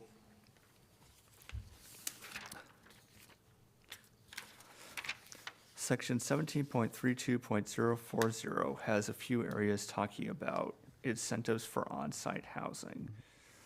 Basically talking about affordable housing bonuses or incentives or so on, density bonus, fee subsidy, design modifications, park fee waivers. And I was wondering whether that subsection would apply to, going back to 17.32.020, lot splits for SB9 projects under 17.32.020B, because we're removing those from the remit of the affordable housing requirement. Yeah, and we could potentially further specify that 17.32.020B section. So the lot split itself would be exempt, but we could specify that if you do develop 4 primary units, that the affordable housing requirements and incentives would apply. Right, because I think that's my main issue with B, and I guess that was tying into whether it triggers the various factors in 17.32.040, because if it doesn't trigger, then none of that applies. Yeah, because we need to remember that with SB9, that's just the splitting of the lots.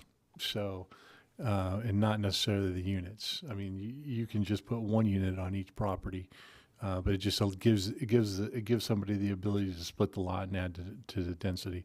The splitting of the lot, and correct me if I'm wrong, Justin, but the splitting of the lot doesn't get you all of the incentives and concessions and all that.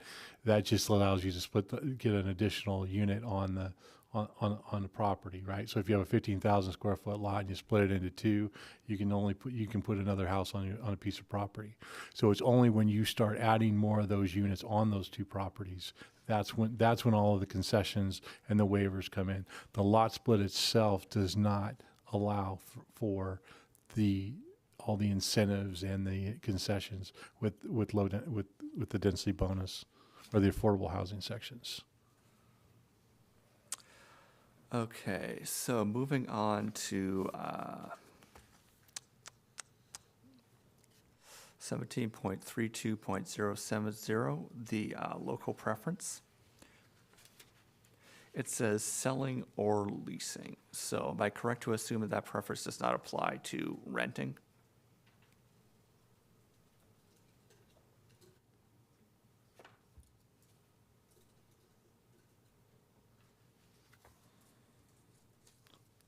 Or does a rental fall under the lease category I think it falls under the leasing. I think this is from like the developer's point of view, whether they want to sell the project or sell the unit or lease it, in which case the renter would benefit from, from that preference. Right. Okay. And then I've got a question about going back a little bit.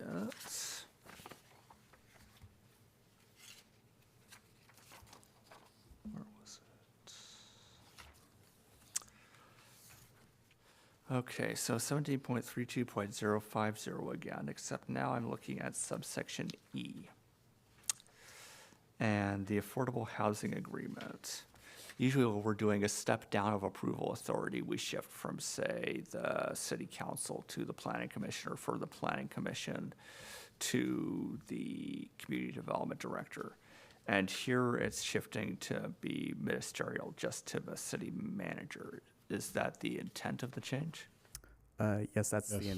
intent, yeah. And Dave has done a few of these affordable housing agreements as well, so he knows it's mostly an administrative task for. Yeah, in most cases, administrative tasks, and the city manager usually, I mean, usually it's kind of like it's a little less than a quoted development agreement, but usually the project has a condition to do the affordable agreement. So the affordable agreement is usually that administrative action that allows for the conditions. And most of the conditions don't have to come back for council approval once they've already been approved. So that's one of the things regarding the agreement, the affordable housing agreement. Right, it's just one minor point of concern I have here is that right now, the affordable housing agreement comes forward to the council and goes through the whole public hearing and noticing process. And No, it doesn't. It only goes on consent. right, no but there's no it's, public it's still noticing process. on the consent calendar. It's still part of the agenda packets. Right. It's still available to the public to see Right. before it's approved. Right. If it's just a ministerial item and it goes directly to the city manager, Right. Yeah, you are correct. Yes. it seems as though if there was potentially an issue with the future affordable housing agreement, that the public wouldn't be able to provide feedback on that. Because in most cases, that's an agreement that is already really flushed out during the item itself. For example, the affordable housing agreement basically solidifies what gets approved as part of the project approval. For example, when you saw, and I'll take Vista Woods, right? I'll take Vista Woods. They were required to do a housing affordability agreement. You saw as part of your package how many units were going to be affordable, what the mix of the units were in terms of that project, and you approved that mix. The housing agreement basically goes one step further and solidifies that yes, this is the mix of projects, and it also includes the affordability factor of requiring them to have it for 55 years as well. So there's a little bit more but the commission or the council have already seen the housing mix that's being proposed as part of the project. So as part of the development project. So that's why the agreement solidifies that process. There's no additional items that we can add that hasn't already been approved as part of the project in that agreement. Okay, so would the city manager have the authority to change subsection F basically in implementing this to say, we're going to say the requirements of this title, any other applicable city regulation and state law, and say, we don't actually need a 50-year requirement, we could do 20 years or 10 years. Would that be within their power, or would they still be limited by whatever was in the conditions of approval? They'd still be limited by the conditions of approval. I mean, they just can't authorize, if the covenant is 55 years, they can't authorize, okay, well now the city manager can't, well now we're only going to do 35. So at least that's my understanding. If the policy of the council, for example, says that we're going to change our, instead of the 55 years, we're only going to change to 35 years, then that can happen. And then in the agreement, it would reflect that 35-year period. So the council can change the duration of the period, but not the city manager. Right, of course, the council could change policy whenever it wants, pretty much. Let's see, other comments.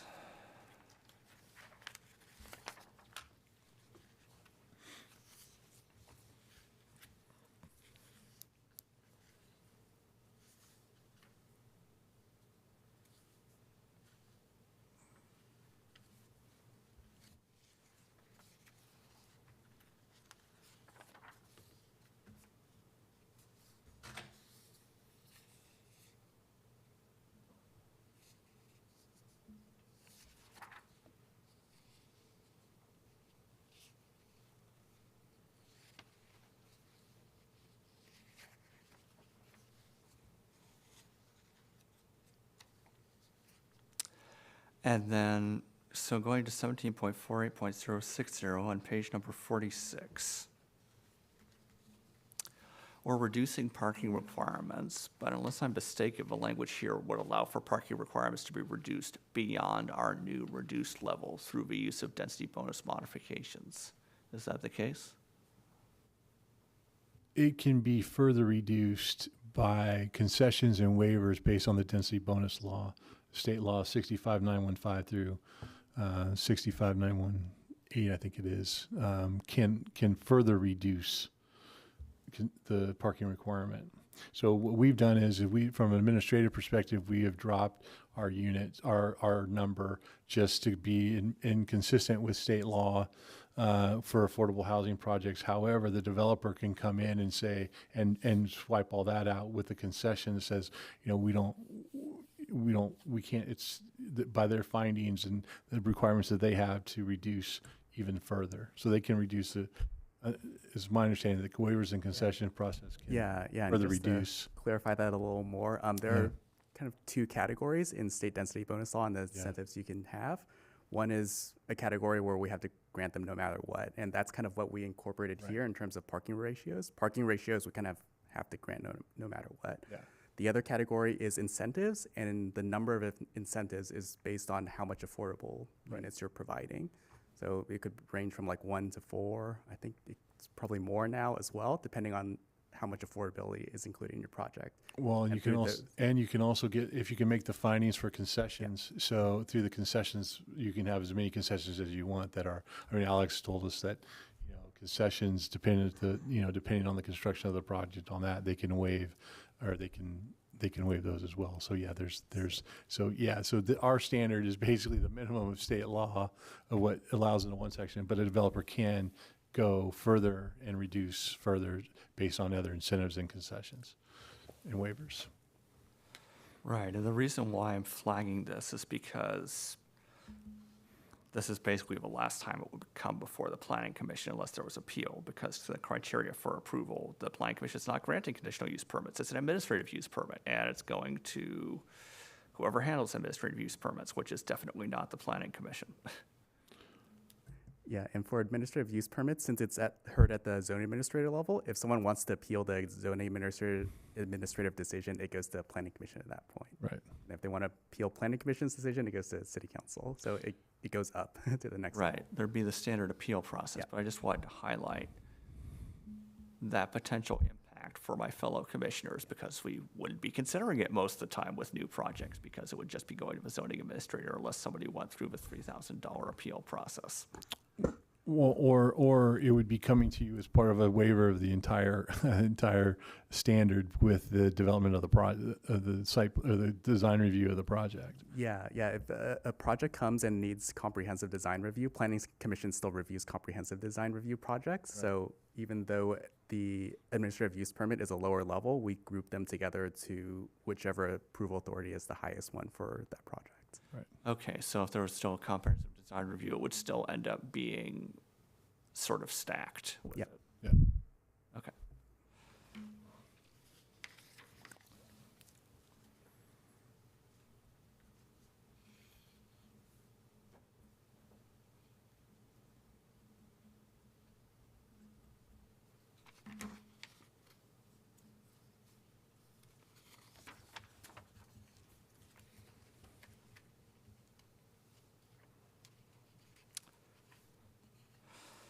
Okay, this is sort of a broader question. On page number 47, and I know we're not amending any of this text, or it's not planned that we amend any of this text, but it says, for the parking capacity assessment, it says periodically evaluate parking conditions of Old Town. And then it says, where was it? It shall be conducted as sooner of every 2 years or after every 5th new use that will require 10 or more parking spaces. So is the city required to conduct a new parking assessment every 2 years for Old Town?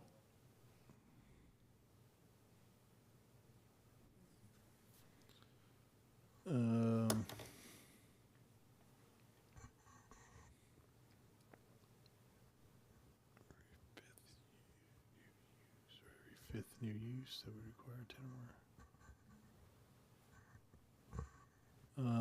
I guess so.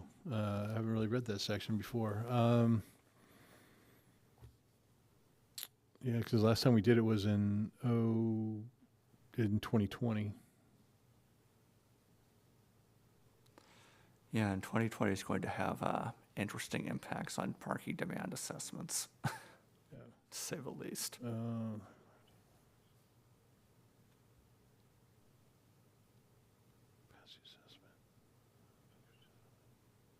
Okay, yeah, we'll have to take a look at that. I mean, we could probably, I don't know if that can be done at a staff level or not. We'll have to verify that. But yeah, I mean, the last one, well, yeah, it was a parking and pedestrian study.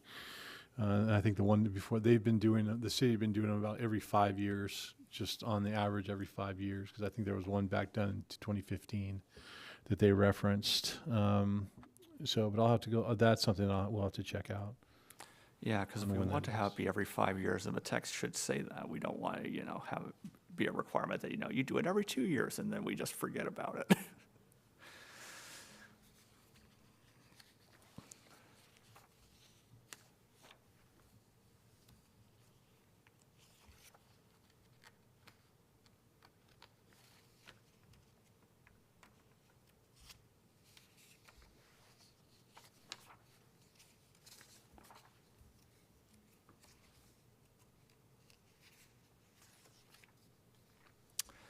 All right, I think that's all of my comments on this item.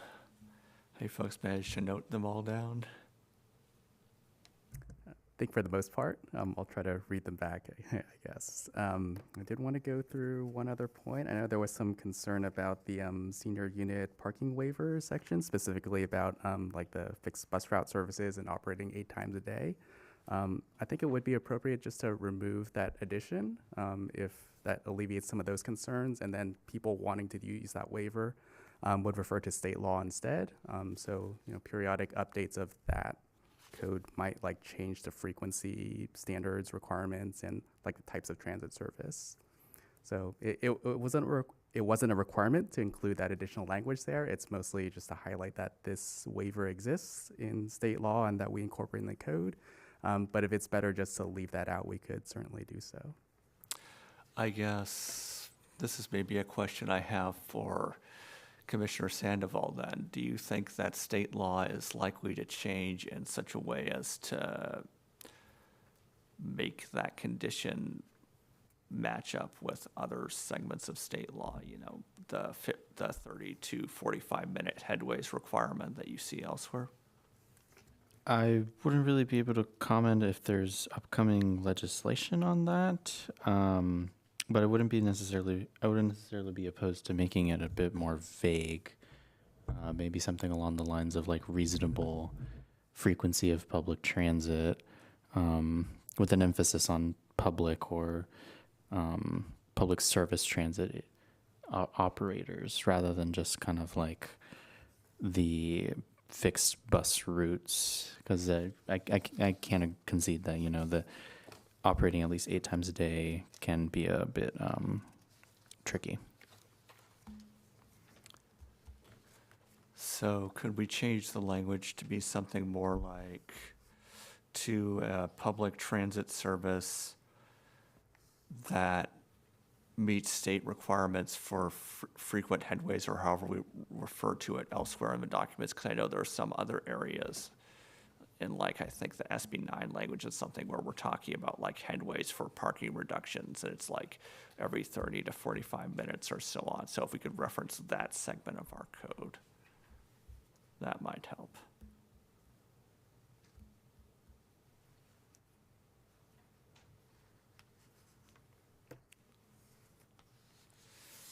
Because if this was just a general rule, I probably wouldn't be pushing as hard on it as I am. It's the fact that it's for senior units in particular that I'm concerned about it.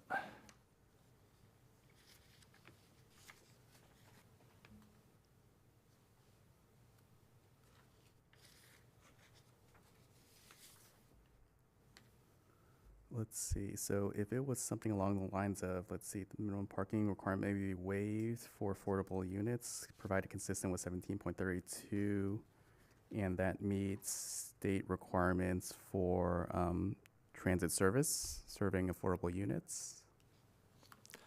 That would work, yeah, that way it's not constrained and it's also more flexible to potential future changes in state law too.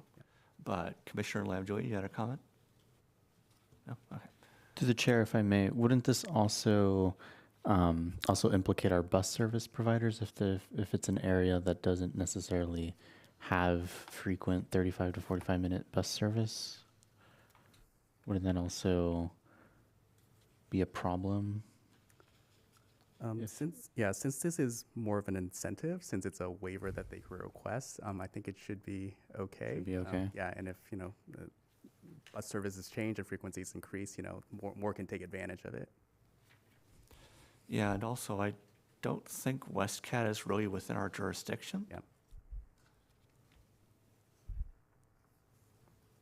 Like, I'd like for us to be able to mandate 15-minute bus route times across the entire city, but that runs into questions of budgetary feasibility, and that's definitely outside of the Planning Commission's power.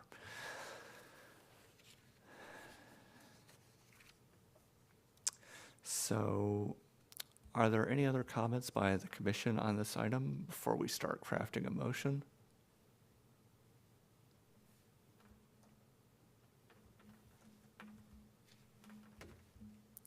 Commissioner Hui, do you have any comments? I can't see you from here, so I'm sort of asking to check. I do not. All right, so in that case, Mr. Shu, could you read back the proposed amendments to the ordinances that we've brought up so we can confirm we've got everything in there that we want to have in there? Okay, sure thing. And let me know if I missed anything. So First Amendment is on page 32. And this is striking footnote 1 next to temporary use permits. And this is, let's see, 32.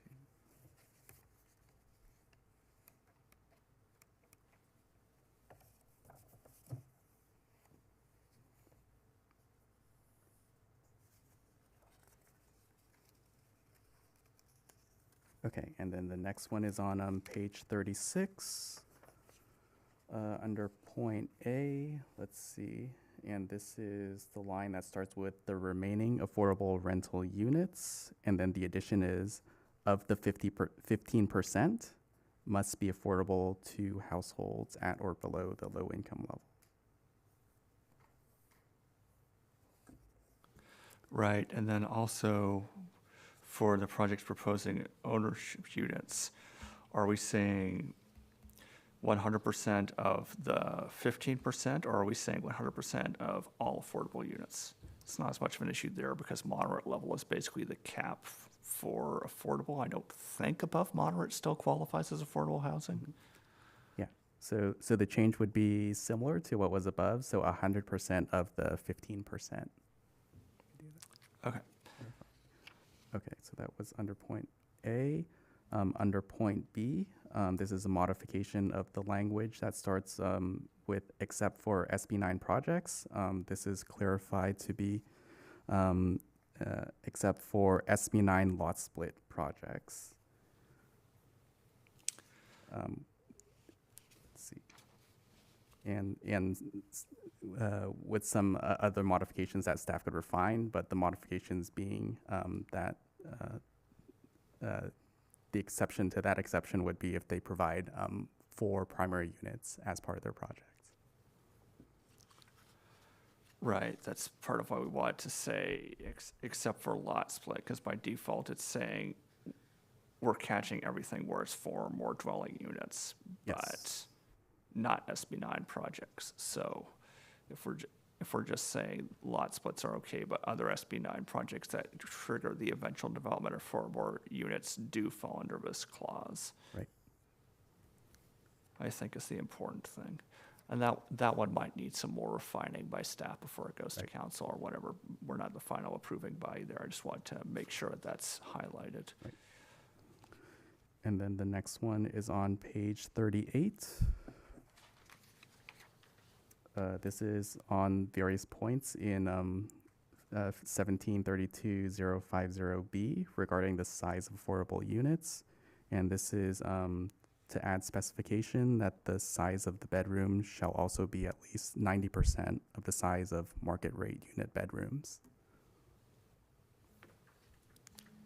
Right, there I think it might be better to say instead of size, because we're already defining same size of this entire subsection, to say square footage. Square footage, okay,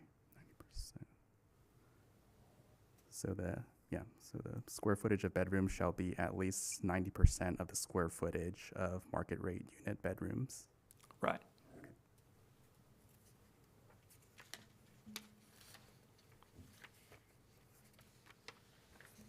And then the next change is on page 44, under point 5. This starts with where private streets are proposed for residential development. Residential and guest parking shall be provided as determined. And this would be crossing out, I guess, residential and guest parking, and it'll just be parking shall be provided as determined by the approving authority. That makes sense, yeah, or we could just strike out and guest, but just having it be plain parking would work too. And then further in the table, table 1748050-1 on the same page. This is regarding senior units, and it's a modification to the second clause. So 1 space per dwelling unit would be kept, and then the revised phrasing would be the minimum parking requirement may be waived if affordable units are provided consistent with Chapter 17.32. Let's see, the parking for affordable units meets state requirements for transit service serving the affordable units. Staff could also refine that a bit. Right, yeah, that's probably not the final language. Yeah. We're not the final body, so that's fine. It's just that be noted, because I really don't like that 8 times per day language. Even if it ends up being in the end, the state could potentially change that law to improve it in the future. Who knows? Could happen. Okay, and then the last one I have is on page 48.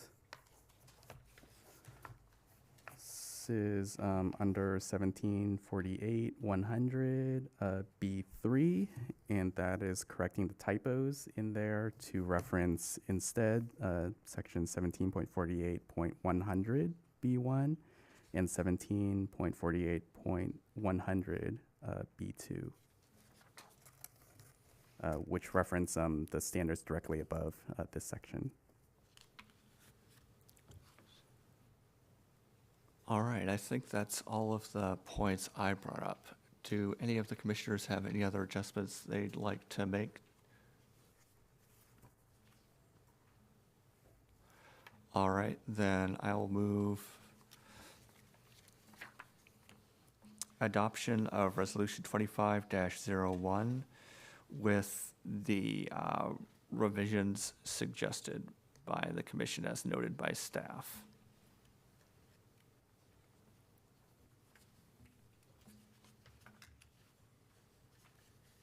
Do I have a second?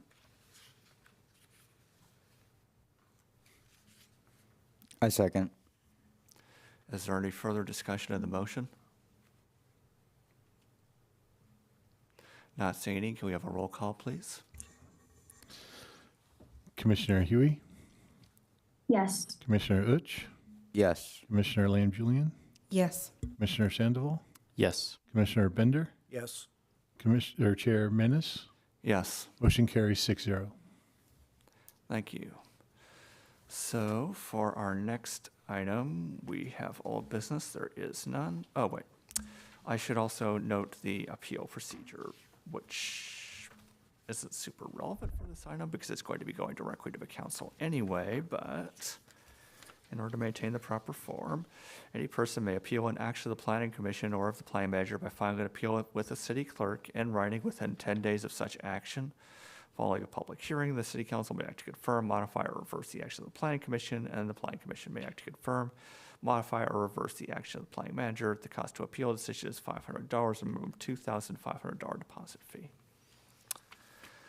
Now, moving on to the city planners slash commissioners report. So, city planners report first, I think. Yeah. Basically, we're moving number one staff updates under the city planner commissioners instead of communications. So, just to give you an idea, because I'm giving you a verbal update. Just to let you know, we are getting very close to finaling Vista Woods and Saha. So we're getting very close of giving them full certificate of occupancies here fairly shortly. Let's see what else. We are making headway with our objective development design standards stuff. That'll be coming to you here within a couple of months, as well as the parklet outdoor dining program. It'll probably be not real close, but it'll probably be to you guys in April. We'll be doing some public outreach once we have the draft document to take to the downtown, to the business community. We are still trying to work with the developers at AP and 80. So we're hoping to get something or a meeting with them here in the next month or so. We've got some issues we're working out with Pinole Shores too. So they're still planning on hopefully getting their permit stuff into us here fairly shortly, their building plans and all that. We are in the process right now of filing the final map for Appian Village. And so that's 154 lots on Appian Way on the old doctors. We just finalized the affordable housing agreement. And so we'll be getting that recorded and then finalizing their final map and getting their bonds in place and all that to start the project. And then the other two projects, the BCRE project on Pinole Valley Road and the Pinole Vista project on Fitzgerald. We're working with both developers to get those projects started. We're working with Pinole Vista to hopefully try and get the building down. The building's starting to get really bad shape.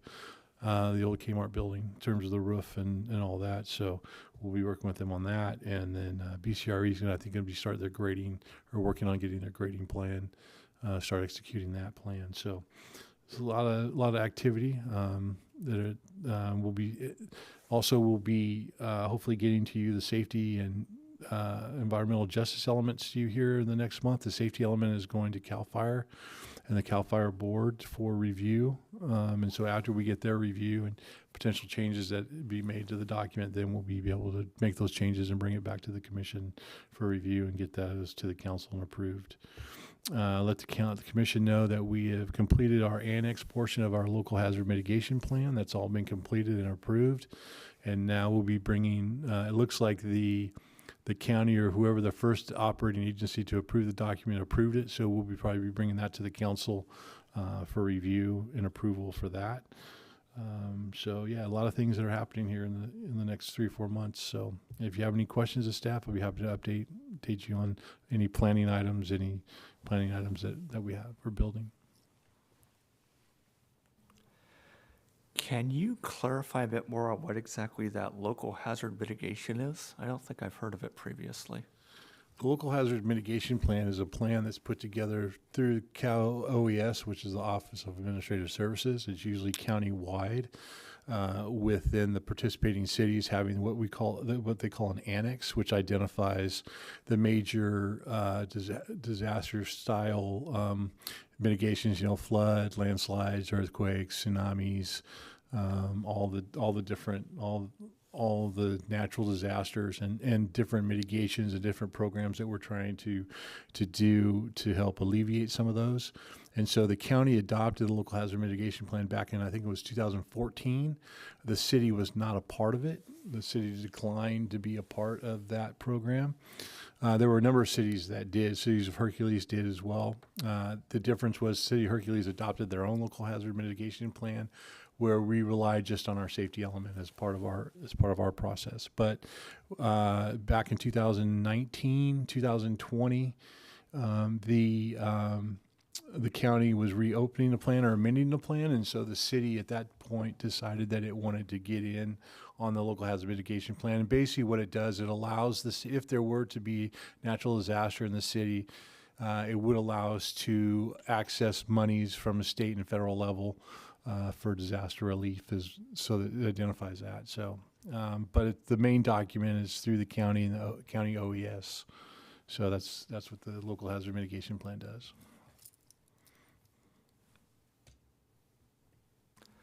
Thanks for clarifying that.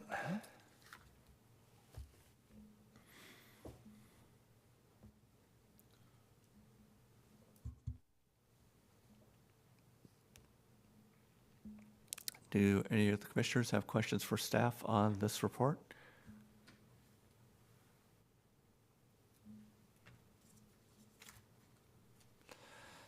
Is there any public comment on this report? Yes, I do see a hand raised from the caller with phone number ending in 5748.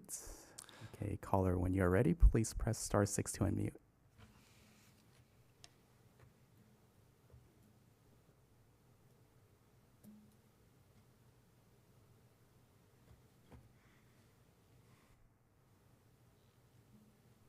Hello, can you hear me? We can hear you. Could you please identify yourself for the record?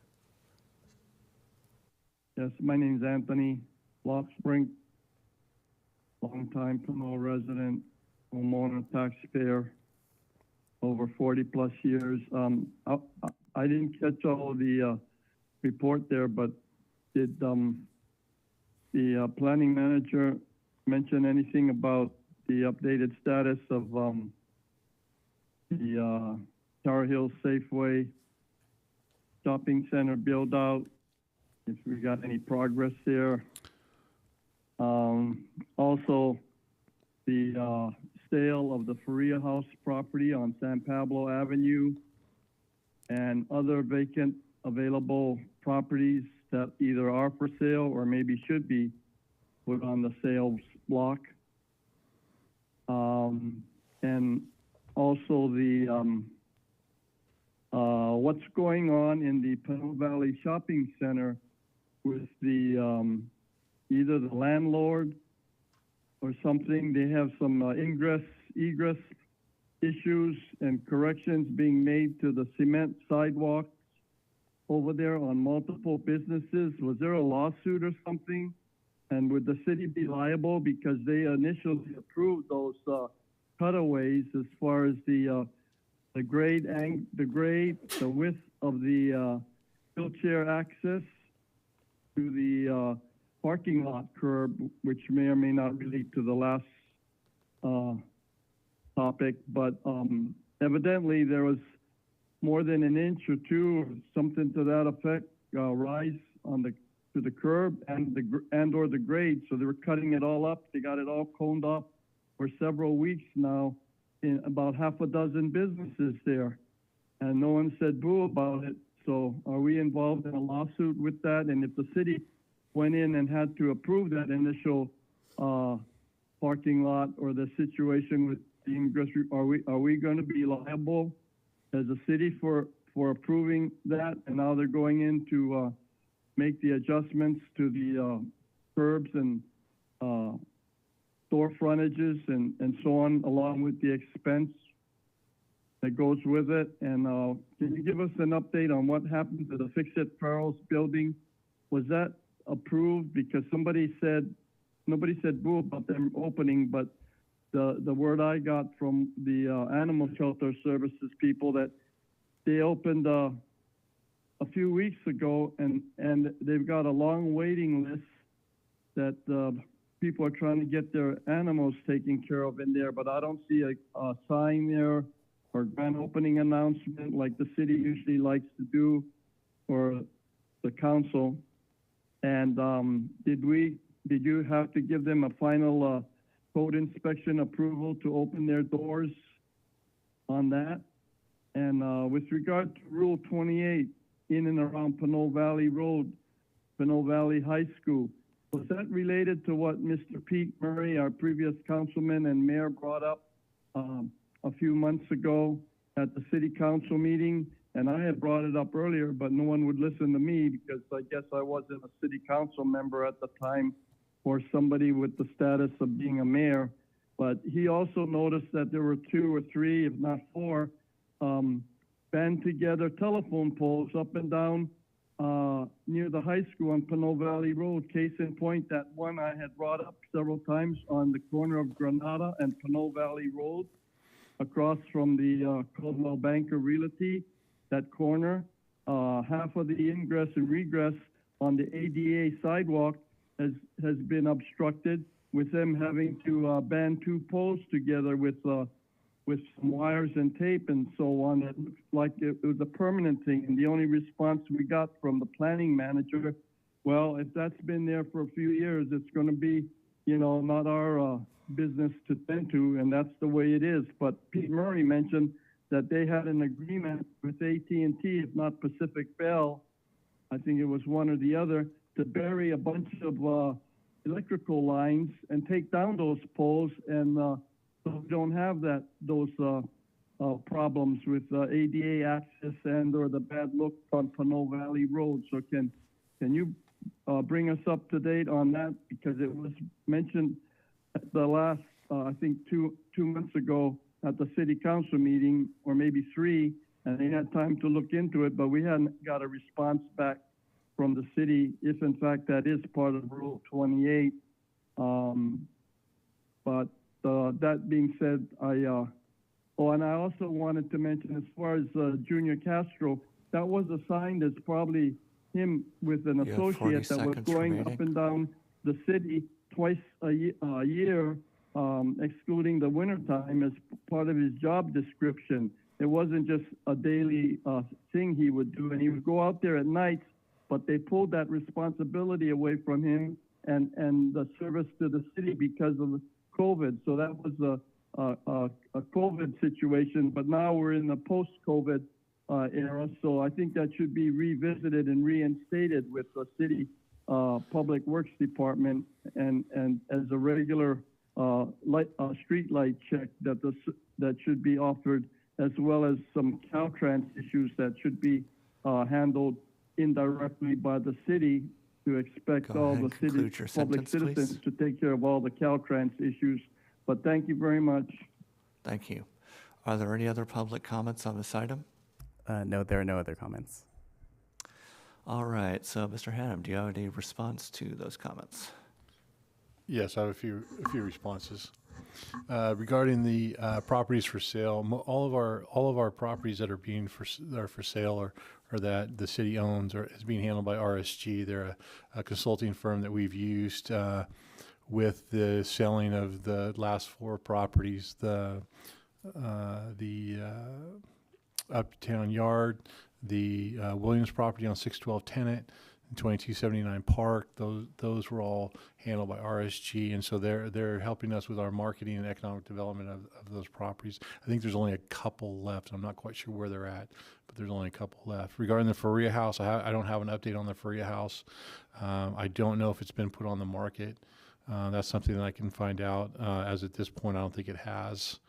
But I know they're working. I think RSG is working on that with our community development director. In regards to the Pinole Valley Shopping Center, anything that's located on the shopping center itself, I mean, they have the ability for maintenance is once we approve a project. So if they're doing anything inside the development, that's the property landlords, and we have no liability in that regard by approving the project or anything of that nature. If they are going to encroach in the public right of way, then they would have to do an encroachment permit with the city. That I don't know if they have an encroachment permit. I haven't been following that. That'd have to be a Public Works answer. Regarding the animal shelter, not that I'm aware, I don't know if the county has opened that building up officially. If that's the building you're talking about, I don't know if it's open. If the county owns the property and maybe Justin, if you say you're not, is it back open again? I think it should be back open. I know they did tenant improvements I think they did tenant improvements in that building. If they got building permits for it, then the building inspector would go out for a final inspection before anything's open. Right. Okay. So they have applied for tenant improvements. Okay. So they're on the move to make that happen. So, and then the other, so that was regarding the Pinole Valley Shopping Center. Now the Rule 20A and the it's just been my experience that Rule 20A is usually used for undergrounding. There were some, it looked like from talking with Public Works, there has been some, and I don't know all of the issues. I just got a summary of what was happening there, and that they're working with AT&T to potentially get that stuff undergrounded. That was all part of the project, and it just that was one that fell through the cracks. So that's something that Public Works is working with, and AT&T, and of course they're not and most of those are AT&T lines. They're not necessarily street lights, but the AT&T poles. So working with them, with our utilities, have been kind of difficult these last few years for whatever reason. So, but I think our Public Works Department, when that came up at the council meeting, I think we got referred back to our Public Works Department, and they're continuing to work on that. So I'll have to get a status of where they're at. But I think there's some, but I don't know if our city has enough Rural 28 to do it. So that's something, because we get Rural 20, and that's Rural 28 money is a fund that gets created through utility taxes and to help underground lines. It's and that type of stuff. And the city gets a very small percentage of that to do that. And usually we work with the utility companies through that process. So that's something that that'll be ongoing. So yeah, I know they're working on it. So, but I'm not quite sure of the status, and I'm not sure. I don't know when poles will start coming down.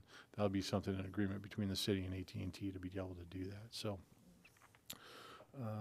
and then I think that was everything. Oh, AP and 80.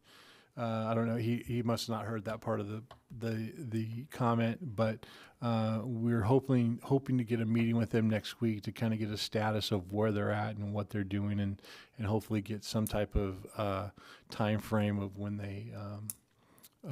they are moving. I know the fence up there is kind of blocked off the truck parking and the additional truck parking, and so we're following up on any code enforcement issues that we have out there, and they've been pretty receptive to keeping the center clean. But in terms of their long-term development, we're still working with them on that. All right, I think that's everything there. So now I'm going to go ahead and go through the various commissioners and request reports. So starting to my left this time, Commissioner Sandoval, do you have any reports? No. Commissioner Lam-Julian, do you have any reports? Well, not communications necessarily. That's the next segment. This is more like reports. If you were sent to, say, the Planning Commissioners Academy or something, I think this would be where you do a report back on that sort of thing. Yeah. Commissioner Uch, do you have any reports? No. Commissioner Bitter, do you have any reports? No. Commissioner Hui, do you have any reports? No. And I don't believe that I have any reports. I have some communications, but that's the next item. So, communications. I think we sort of shifted staff updates to the city planner's report, but are there any other staff updates that didn't fall under that? Do you have anything? No. Okay, so just in terms of general information about what's going on in the city, by communications, there's going to be the usual senior center food distribution tomorrow from 10 a.m. to 11 a.m., and you can go ahead and sign up for that on the city's website. The active transportation plan is still available for comment through January 31st. The city has a survey on what movies it wants people to and events to have over the summer. I think that's also open through the 31st. And there's a broader survey on vegan food options. I think you can find all of those on the city's website or through the Pinole Pulse. That's where I found out about most of those things.